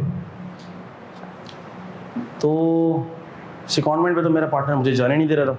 अच्छा, जो बंदा एक बार सेकॉन्डमेंट पे चले जाता है ना और वो अच्छी परफॉर्मेंस देता है, तो बाहर से पार्टनर अगली दफ़ा उसको रिकमेंडेशन पे बुलाता है। किस पे बुलाता है? हमें यही लड़का चाहिए, we need this guy again. अब मेरी आर्टिकलशिप के लास्ट 2 मंथ्स बाकी थे और मेरे पीयर्स या मेरे सीनियर्स बाहर थे, उनसे मेरी बातचीत चलती रहती थी। वहाँ पर जॉब की अपॉर्चुनिटी आई हुई थी जद्दा में, मैंने CV सेंड की, बात हुई, ऑनलाइन इंटरव्यू भी हुआ, सब सेटिंग हो गई। उन्होंने कहा मुनीर अब तुझे जद्दा बुलाएंगे सेकॉन्डमेंट पे। मैंने बोला सेकॉन्डमेंट पे तो किसी का बाप नहीं बुला सकता, पार्टनर ही मेरा रिजेक्ट कर देगा, मैं तो अप्लाई नहीं कर सकता। बोले तुझे अप्लाई करने की ज़रूरत नहीं है, तेरी रिकमेंडेशन बगैर अप्लाई की आएगी। मैंने कहा आ जाए। ऐसा ही हुआ, मैंने ना अप्लाई किया ना कुछ किया, मेरी रिकमेंडेशन आ गई सऊदीया से, ये लड़का चाहिए हमें सेकॉन्डमेंट पे। पार्टनर परेशान, तो ये लड़का तो इसको तो मैंने कभी बाहर भेजा ही नहीं, इसकी रिकमेंडेशन कहाँ से आ गई? मैनेजर को बुलाया, मुनीर गया कब है भाई बाहर, इसकी रिकमेंडेशन कैसे आई है? सब परेशान। फिर मुझे बुलाया, भैया तुम्हारी बाहर से रिकमेंडेशन आ रही है, क्या चक्कर है ये? मैंने कहा सर चक्कर जो भी है आप साइन करें ना। इतनी मुश्किल से एक तो चक्कर चलाया है, ऊपर से आप उस पर भी सवाल जवाब कर रहे हैं। बोले नहीं यार, ये देखो ये सही नहीं है यार, तुम्हारे लिए यहाँ पर कैरियर ग्रोथ तुम्हारी यहाँ पर है। मैंने कहा सर वो छोड़े ना, मुझे पता है ना कहाँ है मेरी कैरियर ग्रोथ। नहीं बेटा, तुम समझ नहीं रहे बात को, तुम इतना बड़ा क्लाइंट देख रहे हो, तुम्हारा स्कोप ही अलग है, ये तुमको वहाँ पर साइड लाइन कर देंगे। बहुत टोपी ड्रामे कराए। मैंने कहा चलें सर सही, जैसे आपकी मर्जी। अच्छा, उस वक्त इंसान को नहीं पता होता उसके लिए हक में क्या बेहतर है। लिटरली बता रहा हूँ मैं, कभी कभी ना इंसान अपने ज़ाहिरी हालात से बड़ा डिसअपॉइंट हो जाता है, पता है ये मेरे साथ क्यों हो रहा है, लेकिन इंसान को नहीं पता होता कि ये जो उसके साथ हो रहा है ये सबसे बेस्ट हो रहा है। Nothing could be better than this. मैंने जब फर्म ज्वाइन की थी ना KPMG, मैं तब से ऐसा ही था, इसी नेचर का था। दाढ़ी मेरी तब से आ गई थी, ये मेरी फर्म ज्वाइन करने के बाद नहीं आई है, दाढ़ी मेरी फर्म ज्वाइन करने से पहले आ गई थी थोड़ी बहुत। और मैंने ये तहिया किया हुआ था कि मैं किसी फाइनेंशियल सेक्टर के क्लाइंट में नहीं जाऊँगा, बैंक्स नहीं करूँगा, बैंक्स के ऑडिट्स नहीं करूँगा।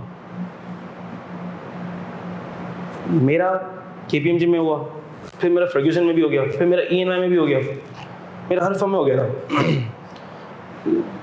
अल्लाह का करना क्या हुआ, अच्छा पहले मेरा KPMG में हो गया। ये एक पूरी कहानी है, मेरे साथ इतनी कहानियाँ जुड़ी हुई हैं, कभी आपको सुनाऊंगा तो बहुत टाइम निकल जाएगा। पहले मेरा KPMG में हो गया। KPMG में I spend 2 weeks. How many weeks? 2 weeks. और मैंने स्टैंडर्ड चार्टर्ड बैंक के ऑडिट की रिपोर्टिंग देखी और रात के 2-2 बजे 2 हफ्ते में देख लिया मैंने। वो 2 हफ्ते के बाद मैं परेशान हो गया। मैंने बोला भाई यार ये ऐसी होती फर्म। और फिर बैंक था, मुझे बैंक पे जाना पड़ा। फिर मेरा फर्ग्यूसन में हो गया। मैंने कहा चलो भाग चलते हैं। मैंने फर्ग्यूसन ज्वाइन कर ली। फर्ग्यूसन ज्वाइन की, 2 हफ्ते की ट्रेनिंग हुई, ट्रेनिंग अटेंड की। फिर मेरा सेक्शन ए में हो गया। सेक्शन ए में हो गया, फिर मैं फर्म में गया। अब मैं तो भागना ही चाह रहा था फाइनेंशियल सेक्टर के क्लाइंट से। तो मैनेजर ने बुलाया, बातचीत की। मैंने कहा सर मैं फाइनेंशियल सेक्टर के क्लाइंट में जाना नहीं चाहता। उसने कहा ये आपके नखरे थोड़ी चलेंगे, ये आपके नखरे थोड़ी चलेंगे, हम आपको जहाँ भेजेंगे आपको जाना पड़ेगा। उसने इतनी बदतमीजी से बात की, इतनी बदतमीजी से बात की। हालांकि I spend 2 weeks 3 weeks in KPMG, और जितने भी सीनियर्स थे उनका एनवायरनमेंट बड़ा फ्रेंडली था, ब्रदरली इन्वायरमेंट, फ्रेंडली इन्वायरमेंट। जब उसने मुझसे इस तरह से ऐसी बदतमीजी से बात की ना, मैंने बोला यार ये गलत जगह आ गया, मैं गलत जगह आ गया, मुझे KPMG छोड़नी नहीं चाहिए थी। मैं घर गया, मैं परेशान हो गया। मैंने कहा क्या करूं, दिल में डाला अल्लाह ने, वापस KPMG चले गए। मैंने बोला कैसे जाऊं KPMG? अच्छा KPMG में मैं जब वहाँ से भागा था तो किसी को अपने सिर्फ मैंने मैनेजर को बताया था। मैनेजर ने कहा था चले जा तू वहाँ पे, अगर अच्छे सेक्शन में नहीं हो ना वापस आ जाना। मैंने फ़ोन किया मैनेजर को, मैंने कहा सर बात ये है कि मुझे यहाँ मज़ा आ नहीं रहा, कल से ज्वाइन कर ले वापस से। मैं वापस KPMG आ गया। अब जैसे ही मैं वापस KPMG आया, फर्ग्यूसन से कॉल पे कॉल, भाग कहाँ गया लड़का, क्यों भाग गया लड़का? कॉल आई, मैंने कॉल उठाई। जो मुझे बातें सुनाना शुरू करी आंटी ने, आप गए कैसे, आपकी हिम्मत कैसे हुई हमारी फर्म को छोड़ने की? How dare you do that? We will ruin your career. We will complain to ICAP. मैं हक्का बक्का। एक कमज़ोर से CA का ट्रेनिंग कैसे होता होगा? कमज़ोर से मतलब सेहत तो अच्छी खासी थी, लेकिन आपको पता है ना बंदा डर जाता है। मैंने बोला यार ये तो कुछ ज़्यादा ही हो गया। नहीं, आपने हमारे ट्रेनिंग सेशन अटेंड किए, आपने हमारा सेंसिटिव मटेरियल ले लिया हमसे। We need our material back. मैंने बोला ऐसा क्या था? 2-4 ऑडिट के प्रोसीजर तो लिखे हुए थे। बाहर तो एक किताब थी। मुझे ये तो पता लग गया था कि ये मुझे बुला रहे हैं जलील करने के लिए, कि आके आप हमारा मटेरियल हमें वापस करो। मैंने कहा अगर मैं वहाँ गया ना तो मेरी इज्जत तो जाएगी। मेरा एक दोस्त था, उसका कज़न फर्ग्यूसन का पार्टनर था, उसका भी मेरे साथ साथ फर्ग्यूसन में इंडक्शन हुई थी। मैंने मटेरियल उसको पहुंचाया। मैंने बोला भाई मटेरियल के लिए बहुत परेशान है, ये तू जाके उनको दे के आ जा। वो अगले दिन गया और आंटी के पास जाके मटेरियल दे दिया। आंटी ने उसको जलील कर दिया। नहीं, ये आप क्यों लेकर आए? नहीं, ये मेरे फ्रेंड ने भिजवाया। उसको बोले वो आप कर दे। मैं समझ गया टारगेट मैं हूँ, material is not the target, I am the target. फिर फ़ोन आया। अब मैं नंबर पहचान गया था, ये फर्ग्यूसन का नंबर है। मैंने अपने मैनेजर को कहा, मैंने कहा ये आंटी धमकियाँ दे रही हैं मुझे कि ये कर देंगे, वो कर देंगे, आपकी रजिस्ट्रेशन कैंसिल करा देंगे, आपका मुस्तकबिल तबाह बर्बाद कर देंगे, तारीख कर देंगे। मैं क्या करूँ? मैंने बोला तुझे फ़ोन उठाने की ज़रूरत नहीं है, तू फ़ोन ही नहीं उठा। मैंने फ़ोन नहीं उठाया। घर गया, अम्मा ने देखा, बेटा इतना परेशान क्यों है, चेहरा बुझा बुझा से। अम्माओं को पता लग जाता। मैंने कहा अम्मा ये सीन हुआ है। अब वो आंटी ना कॉल करके धमकियाँ दे रही मुझे, और ये नंबर, इस नंबर से कॉल आ रही है। तो मैंने क्या कहा, मैंने कहा अम्मी मेरे इतने फ्रेंड सर्कल है। अच्छा फिर क्या हुआ? अल्लाह का करना क्या हुआ, मेरे साथ मेरा एक दोस्त भी था जिसका CA इंटर में टैक्स में मेरिट था। सारा हमारा दोस्तों का सर्कल पढ़े लिखे लोगों का था। अल्लाह का करना क्या हुआ, ही ऑल्सो लेफ्ट फर्ग्यूसन। अच्छा आज तक कभी ऐसा नहीं हुआ होगा कि किसी ने फर्ग्यूसन ज्वाइन करके छोड़ी हो, और वो पहली अटेम्प्ट ऐसी थी जिसमें 2 लड़कों ने छोड़ दिया, एक मैंने और एक मेरे दोस्त ने। वो फुल भिन्न हुए थे। अच्छा अब मैंने कहा अम्मी देखें मैं तो कॉल उठा नहीं रहा। अब अगली कॉल आएगी घर पे कॉल आएगी। और ये सीन हुआ है पूरा। अब इतने सारे लड़के हैं मेरे पास फिंगर टिप्स पर हैं जिन्होंने पहले KPMG ज्वाइन किया, फर्ग्यूसन में हो गया तो वो छोड़ के चले गए। मतलब अगर मैंने फर्ग्यूसन छोड़ के मैं KPMG में आ गया तो मैंने क्या ऑफेंस कर दिया? जब मेरी मर्जी, मेरा दिल नहीं लग रहा, मैं आ गया, कॉन्ट्रैक्ट साइन तो नहीं हुआ था ना अभी। I left there and I switch KPMG। मैंने कहा if my offence is such a big offence कि जिसके लिए मेरी रजिस्ट्रेशन कैंसिल हो जाए, जिसके लिए मैं ICAP से मेरा नाम कैंसिल हो जाए, जिसके लिए मैं रिपोर्ट हो जाऊँ, तो मैंने कहा ठीक है, फिर I have a list of many other guys who left KPMG and then joined AFF. And how dare you have let them join AFF यार? उनके तो डॉक्यूमेंट्स भी KPMG में फंसे हैं, मुझे पता है। मैंने अपनी अम्मी को पूरी स्टोरी सुना के मैंने बोला अम्मी अगर आ जाए ना आपने आसरा नहीं करना। अब मेरी अम्मी वो माशाल्लाह, और बच्चों के मामले में तो ऐसी जज्बाती, मेरे बच्चे को किसी ने कुछ कैसे बोल दिया, और अल्लाह का करना क्या हुआ, नेक्स्ट डे आंटी ने घर पर ही कॉल की, घर पर ही कॉल की, और मैंने अम्मी को पूरा समझाया हुआ था। वो जैसे ही वो शुरू हुई, मेरी अम्मी ने तो भाई ऐसी तैसी कर दी। आपने मेरे बच्चे को बोला कैसे, धमकी दी कैसे, आपकी हिम्मत कैसी हुई मेरे बच्चे को धमकी देने की? वो हमारा मटेरियल, ये वो आपका मटेरियल आपको मिल चुका है और आप चाह रहे हैं कि मेरा बच्चा आए और आप उसको जलील करें। लेकिन आइंदा अगर आपने कॉल करने की कोशिश की ना तो मुझसे बुरा नहीं होगा। और जिसको चाहना है आपको जाके रिपोर्ट करें, प्राइम मिनिस्टर को जाके रिपोर्ट करना है जाके रिपोर्ट करें, इधर फ़ोन करके हमें तंग मत कीजिएगा। उसके बाद से फिर कभी कॉल नहीं, फिर कभी कॉल नहीं। तो when I look back at my journey, तो मैं सोच रहा हूँ कि अल्लाह पाक ने ना हर चीज़ मेरे लिए सेट की हुई थी। When I joined KPMG, मेरी लाख कोशिशों के बावजूद, आप सोच नहीं सकते मैंने कितनी कोशिश की होगी कि मैं मैन्युफैक्चरिंग क्लाइंट पे चले जाऊँ। अच्छा, मेरे ही मैनेजर्स, एक मैनेजर के पास मल्टीपल क्लाइंट्स होते हैं, पोर्टफोलियो होते हैं, बैंक भी है, फार्मा भी है, मैन्युफैक्चरिंग भी है, ये भी है, वो भी है, सब क्लाइंट्स हैं। अब मेरे मैनेजर को पता है कि मैं थोड़ा सा मौलाना टाइप आदमी हूँ, वो मुझे शिफ्ट भी कर सकता है, लेकिन वो नहीं कर देते शिफ्ट मुझे, बिकॉज आई वॉज, मैंने बताया था थोड़ा सा मैं काम में वॉज हार्ड वर्किंग, पढ़ाई में भी और काम में भी, जो काम करता था दिल लगा के करता था। तो उनको ये पता था कि यार ये बंदा टेक्निकल भी है, ये ढंग से काम भी करता है। तो बैंक का काम इज़ वेरी टेक्निकल, बैंक के एरियाज आर वेरी टेक्निकल। मेरी भरपूर कोशिश के बावजूद भी मैं स्विच ना कर सका,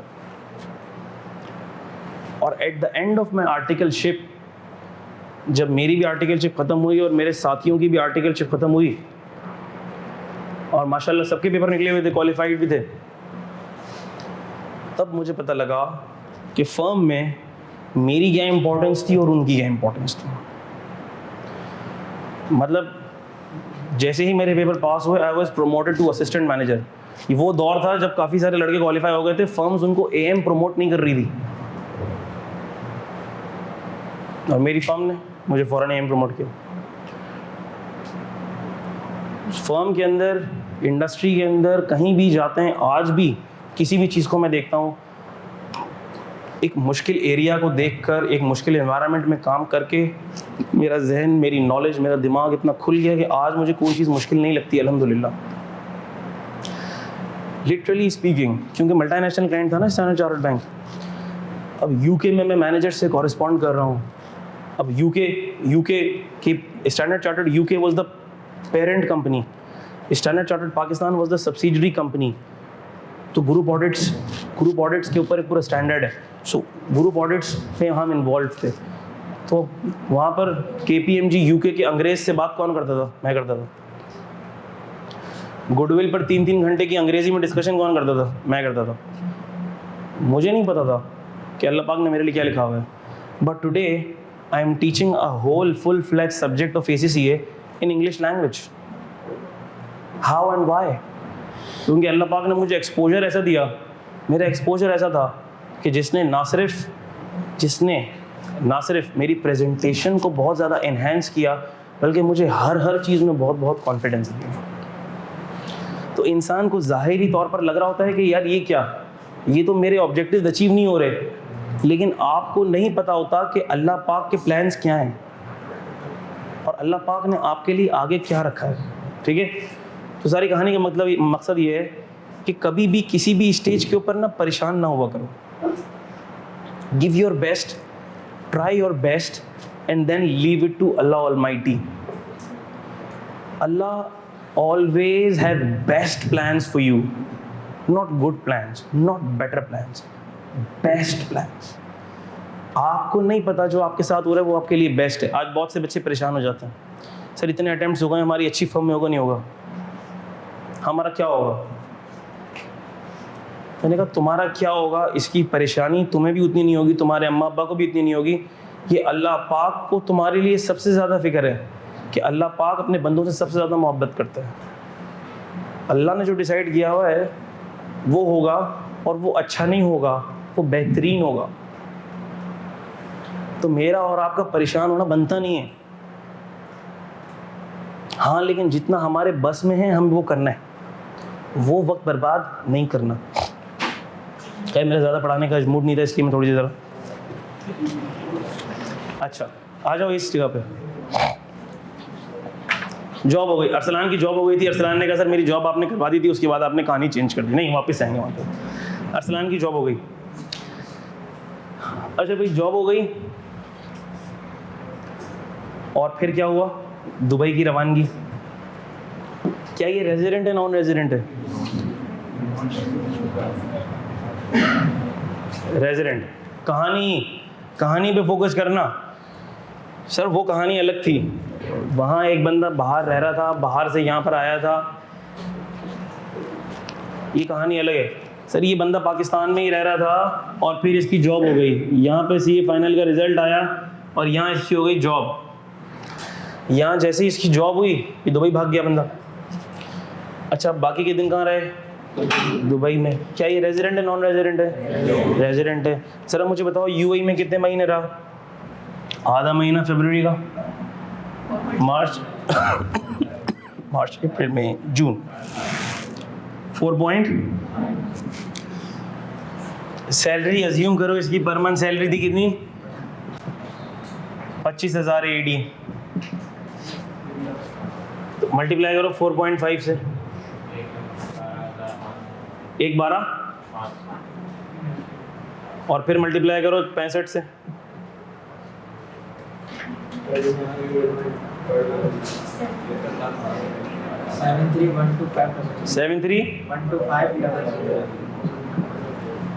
यही।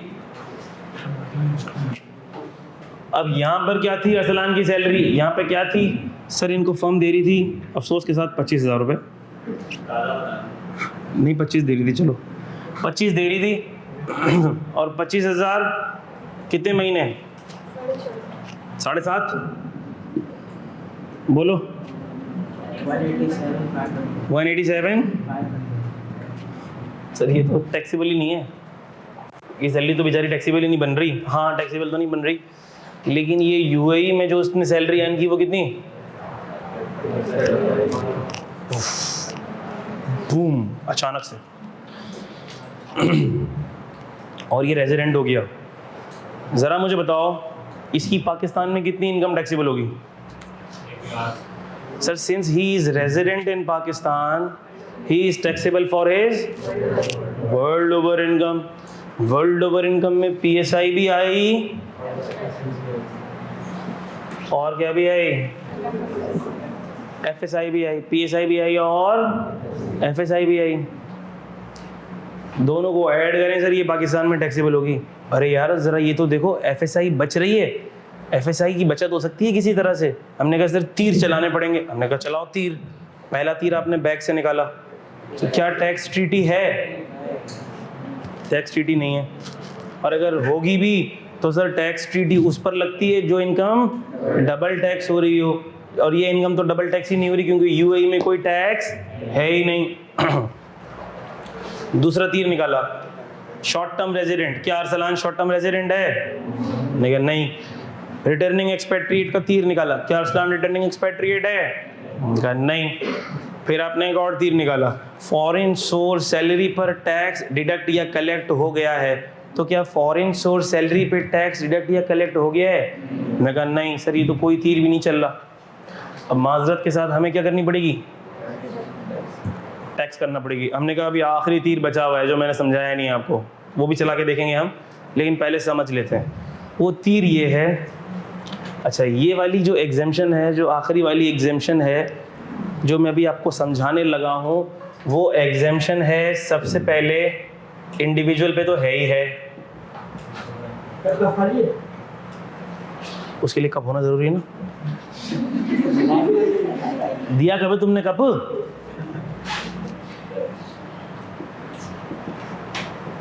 उसके लिए क्या भी कंडीशन होनी चाहिए? देखो लॉ है, लॉ में 19-20 किया, सवाल गया, लिखने को आ गया, और ये सिटीजन वाली कंडीशन तुमने नहीं लिखी, गलत हो गया पूरा। तो ये वाली जो एग्जेम्पशन मैं बता रहा हूँ, जो आखिरी तीर चलाने का मैं कह रहा हूँ, वो एग्जेम्पशन अप्लाई होगी इंडिविजुअल पर, और दूसरे नंबर पे क्या चीज़ होनी चाहिए सर? वो इंडिविजुअल सिटीजन भी होना चाहिए, ठीक है? सिटीजन भी होना चाहिए। अच्छा ये एग्जेम्पशन किस पर अप्लाई होगी सर? क्या सारी इनकम पर अप्लाई होगी या सिर्फ एफएसएस पे अप्लाई होगी? हमने कहा ये सिर्फ किस पे अप्लाई होगी? एफएसएस पे अप्लाई होगी। अच्छा सर है क्या एग्जेम्पशन, वो तो बताएं। हमने कहा एग्जेम्पशन ये है, when a citizen of Pakistan leaves Pakistan during a tax year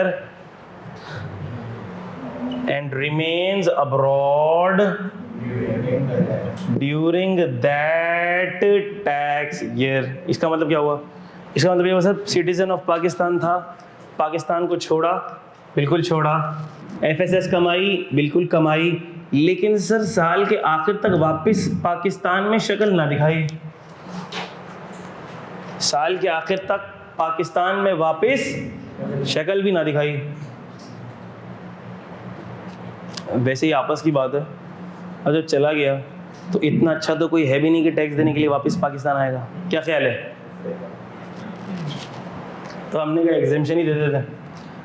अच्छा फिर से रिपीट कर रहा हूँ, when a citizen of Pakistan leaves Pakistan during tax year उसने छोड़ा, and remains abroad during that tax year, और साल के बाकी के हिस्से में वो बाहर ही रहा, यानी कि साल के आखिर तक वो वापस नहीं आया।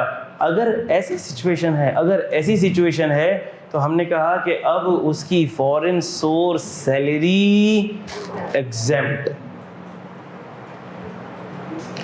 लेकिन अगर ऐसा हो गया कि मिसाल के तौर पर अरसलान के घर वालों ने कहा, बेटा बात सुनो, तुम्हें 25 जून को पाकिस्तान आना होगा।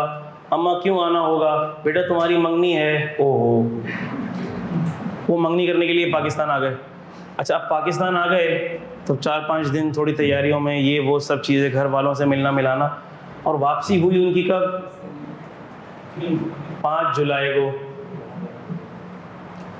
5 जुलाई 23 को। तो अब मुझे बताओ ये वाली एग्जेम्पशन लगेगी?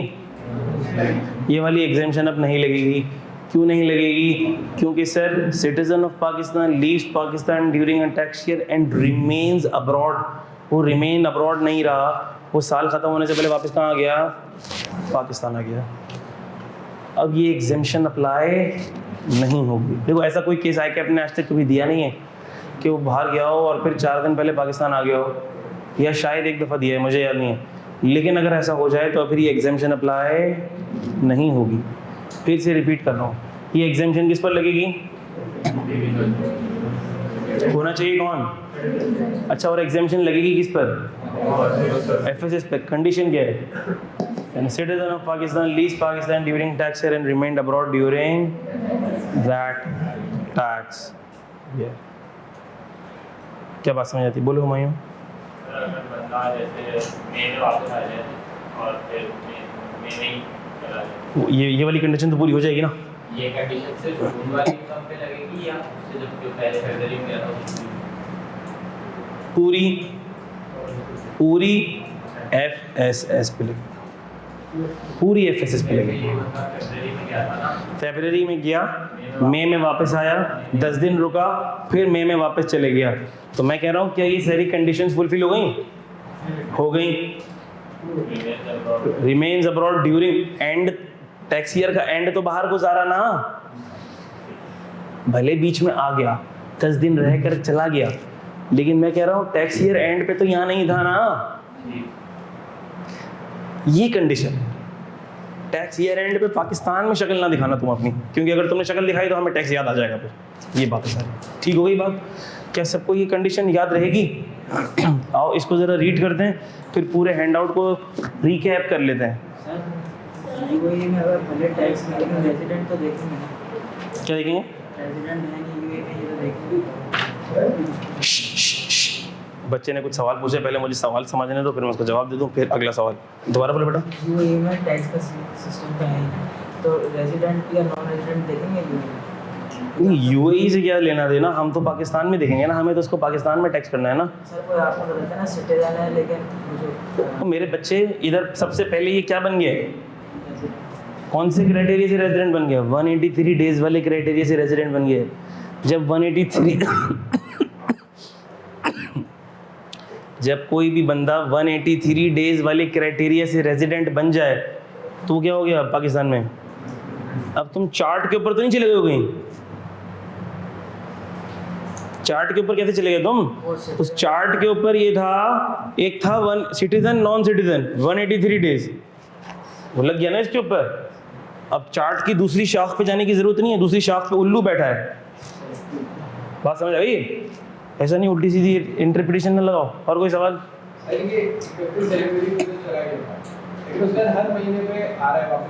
भले है, आता रहे, कोई टेंशन नहीं है भाई। इधर 30 जून को हमने बोला आपने शक्ल नहीं दिखानी हमें, 30 जून को पाकिस्तान नहीं होना चाहिए बस। 25 को आया, 25 को चला गया। हाँ चला गया, कोई मसला नहीं, कोई मसला नहीं। कंडीशन मीट हो, कंडीशन मीट हो जाएगी। और कोई सवाल किसी का? कोई ज़बरदस्ती का सवाल? अच्छा, हम इसको रीड करेंगे, फिर हम पूरे हैंडआउट का एक ओवरव्यू लेंगे। पास पेपर पे अगली क्लास में आते हैं, क्योंकि मेरी आज थोड़ी तबीयत भी डाउन है, मैं ज़्यादा आज पढ़ाना चाह नहीं रहा हूँ। अच्छा, अब इसको मैं रीड कर रहा हूँ, मेरे बच्चों ज़रा सुन तो लो। इसका ये मतलब नहीं है कि तुम बातें शुरू कर दो। Salary earned outside Pakistan shall be exempt. पढ़ रहा हूँ। Salary earned outside Pakistan shall be exempt if a citizen of Pakistan leaves Pakistan during a tax year and remains abroad during that tax year. Simple है। अब मैं एक चीज़ लिख रहा हूँ बोर्ड पे, ज़रा मुझे बताना कि मैं ठीक लिख रहा हूँ नहीं लिख रहा हूँ।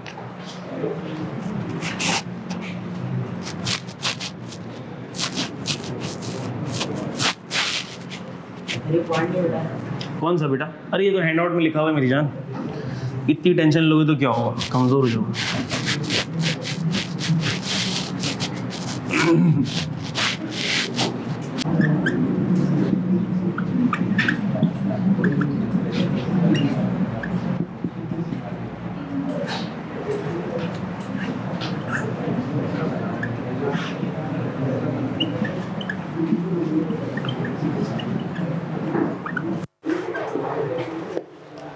ज़रा मुझे बताओ क्या ये मैंने ठीक लिखा है?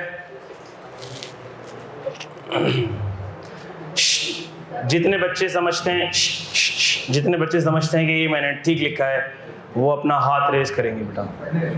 हाँ पढ़ लो, पहले पहले पढ़ लो।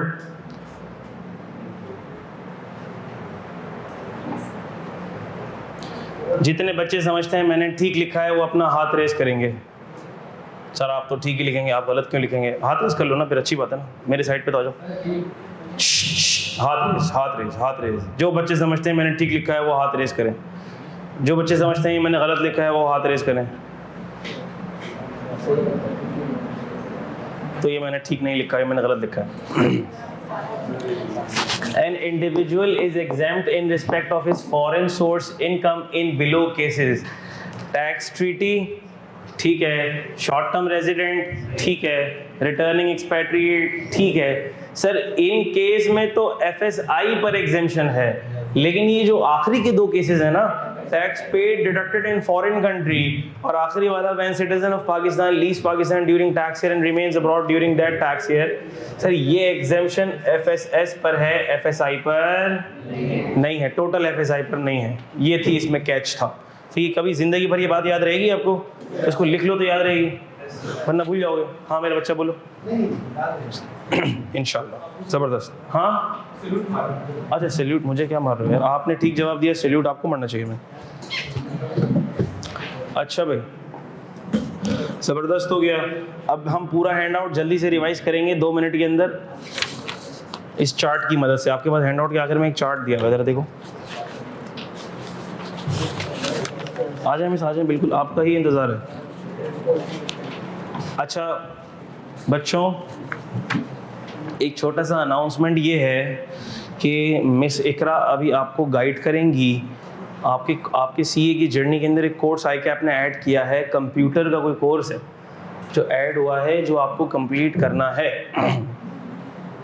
ये कंप्यूटर का कोर्स जब हम सीए करते थे ना, तो ये कंप्यूटर का कोर्स हमने भी किया था. फिर ICAP ने बीच में से ख़त्म कर दिया था, ऐसा ही है.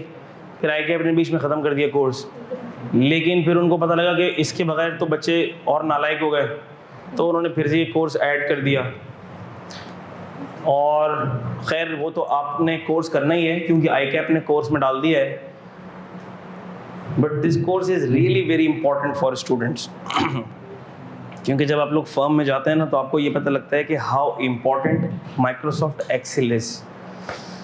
यानी आज मुझे जितना एक्सेल चलाना आता है ना, वो मेरे टीचर ने जो मुझे सिखाया था, इसे कहते थे पहले, इसका नाम था CCPT नाम था इसका ना. PCSC नहीं, जब मैंने सी दिया था, पुराने ज़माने की बात है ये.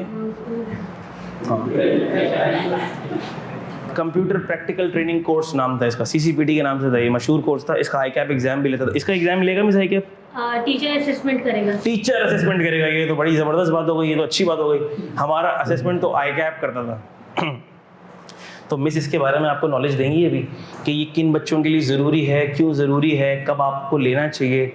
क्योंकि अब जब आप CA में आ गए हैं तो ये कोर्स तो आपको करने पड़ेंगे, CA इंटर से पहले करना पड़ेंगे. अब इसमें होता ये है कि अब ये कोर्स आप अभी करें या अगली अटेम्प्ट में करें या उसकी अगली अटेम्प्ट में करें, आपके पास कितना टाइम होगा. मिसाल के तौर पर अगली अटेम्प्ट में आपके पास बहुत सारे पेपर्स हैं, ग्रुप B के पेपर्स हैं और बहुत टेक्निकल पेपर्स हैं, और उसमें आपको प्रेजेंटेशन स्किल्स का कोर्स भी लेना है, आपको डेटा एनालिटिक्स का कोर्स भी लेना है. तो बेहतर ये होगा कि फिर कंप्यूटर का कोर्स अभी ले लिया जाए, अभी पढ़ लिया जाए. ठीक है, तो इसके बारे में मिस को ज़्यादा इन्फॉर्मेशन है, मुझे इतनी इन्फॉर्मेशन नहीं है, इसलिए I am handing over to miss इकरा.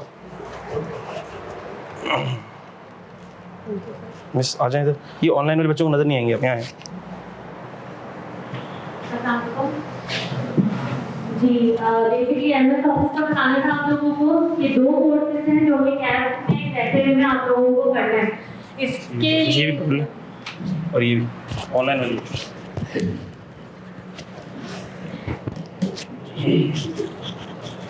सुनो और से.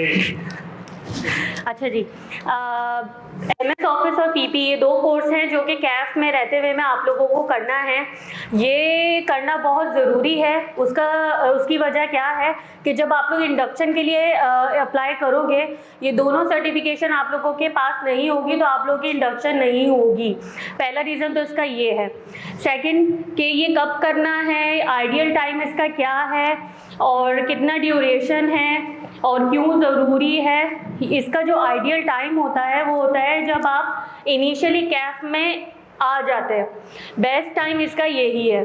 जब कैफ 1, 2, 3 आप लोग उठाते हैं, उस वक्त आप लोगों के पास ये बेसिक्स, मतलब इतना ज़्यादा लोड नहीं होता, फ्लेक्सिबल टाइम होता है, आप लोग के पास टाइम मैनेज कर सकते होते हैं. तो हम बच्चों को गाइड करते हैं कैफ 1, 2, 3 में रहते हुए में ये कोर्स कंप्लीट कर लें, क्योंकि जब आप लोग आगे बढ़ते जाएंगे आप लोगों का डिफ़िकल्टी लेवल बढ़ता जाएगा, टाइम निकालना मुश्किल हो जाएगा.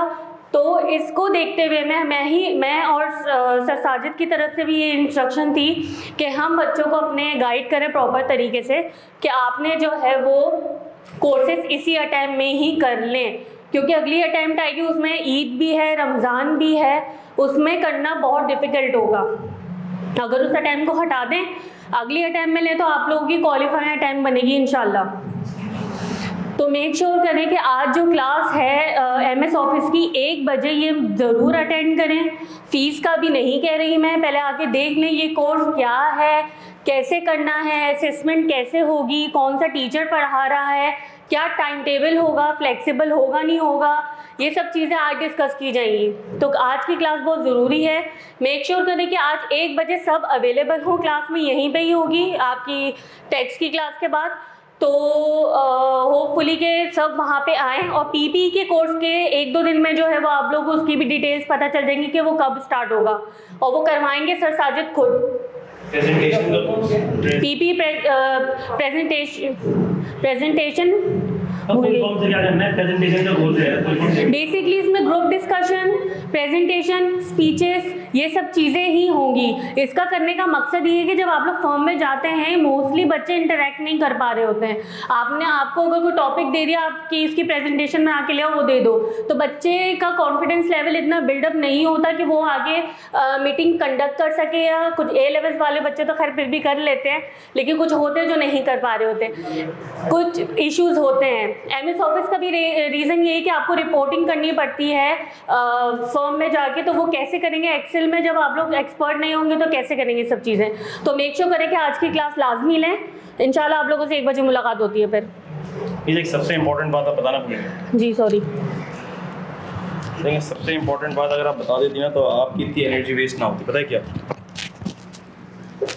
इसके बगैर तुम्हारा C एंटर नहीं होगा, फर्म में जा नहीं सकोगे, बात ख़त्म यार। करना ज़रूरी है, इसके बगैर चारा ही नहीं है। मिस इतने फ़ज़ाइल बयान कर रही हैं, भाई फ़ज़ाइल तो अपनी जगह, लेकिन इसके बगैर आगे बढ़ ही नहीं सकते। तो लेना है, करना है, बात हुई ख़त्म। Thank you miss. और ये फिजिकली है आज की क्लास, ऑनलाइन नहीं है। अच्छा भाई, आज इसको इधर तक ही रखते हैं। इसकी समरी नेक्स्ट क्लास में इंशाल्लाह डिस्कस करते हैं। वेडनेसडे को नेक्स्ट क्लास है हमारी। Thank you so very much. May Allah bless you all, take care a lot. मुझे और अपने सारे टीचर्स को दुआ में याद रखिएगा, अपना ख्याल रखिएगा। अल्लाह हाफिज़। जी बेटा, नहीं मिस, ये दोनों करने। अच्छा मैं एक बात बताऊं, जब हम CA करते थे, जब मैंने CA किया था, जब मैं मॉड्यूल A में था, आई जॉइंड CA, मेरा इंटर हुआ था 2007 में, और 2007 में ही फिर मैंने CA ज्वाइन किया था। तो ये CCPT का पेपर तो मॉड्यूल D के बाद होता था, ICAP मॉड्यूल D के बाद ये पेपर लेता था, लेकिन हमारी क्लासेस मॉड्यूल A में हो गई थी, क्योंकि मॉड्यूल D में वैसे ही 4 सब्जेक्ट्स थे, उसके साथ क्लासेस का होना इम्पॉसिबल था। तो क्लासेस हमारी मॉड्यूल A में हो गई थी, लेकिन ICAP असेसमेंट D में लेता था। तो वो मॉड्यूल D में फिर इंस्टीट्यूट वालों ने पूरा रिफ़्रेश करवाया और फिर हमने पेपर दिया। लेकिन आप लोगों के लिए अच्छी बात ये है कि ICAP वाला एग्जामिनर नहीं आ रहा, आपका टीचर ही असेसमेंट लेगा। तो ले के ख़त्म करो, मुकाओ कहानी। थैंक यू, अल्लाह हाफिज़। जिनको आता हो MS ऑफिस बेहतर है, क्योंकि देखें असेसमेंट आपके टीचर ने लेना होगा ना, यहाँ पे जो टीचर है, तो बेहतर है कि ले लें क्लास, ताकि आप टीचर आपको देख सके, उसको पता हो और वो असेस बेहतर कर सके। थैंक यू, अल्लाह हाफिज़।